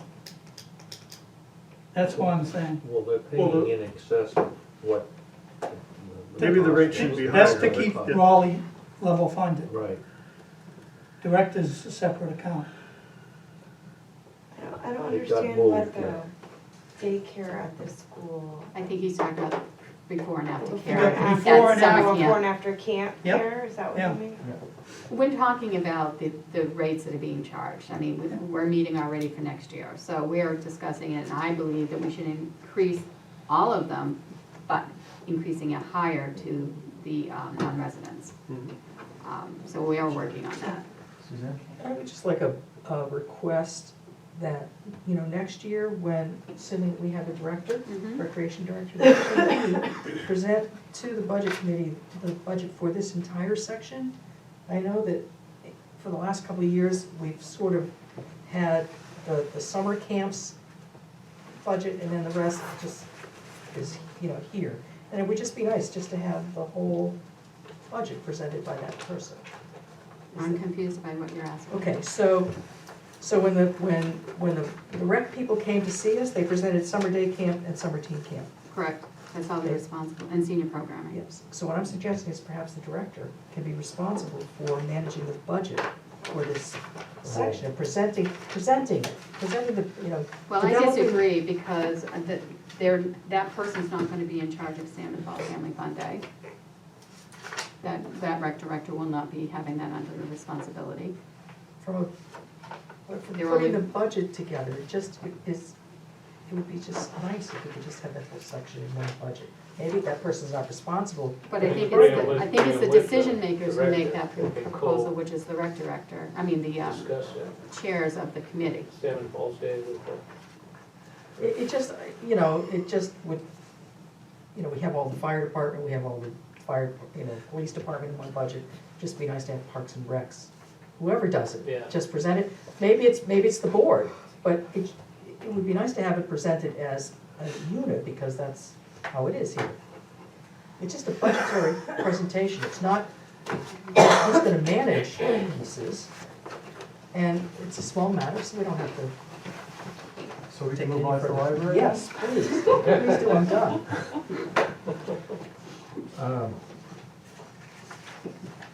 Did anybody have questions about the library? We obviously have a breakdown from the presentation that was given.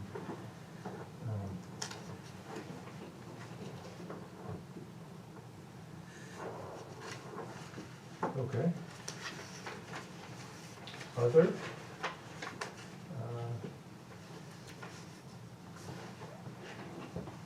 And debt service is what it is. So should we move on to capital projects? What is it that you'd like to say about them? I mean, About capital projects? Yes, just, we're looking for, I don't know. this is the first time we see them, right? So Mhm. maybe we should ask our board member to Yeah. just go through them, maybe that would be helpful. All right, so the police group, we're proposing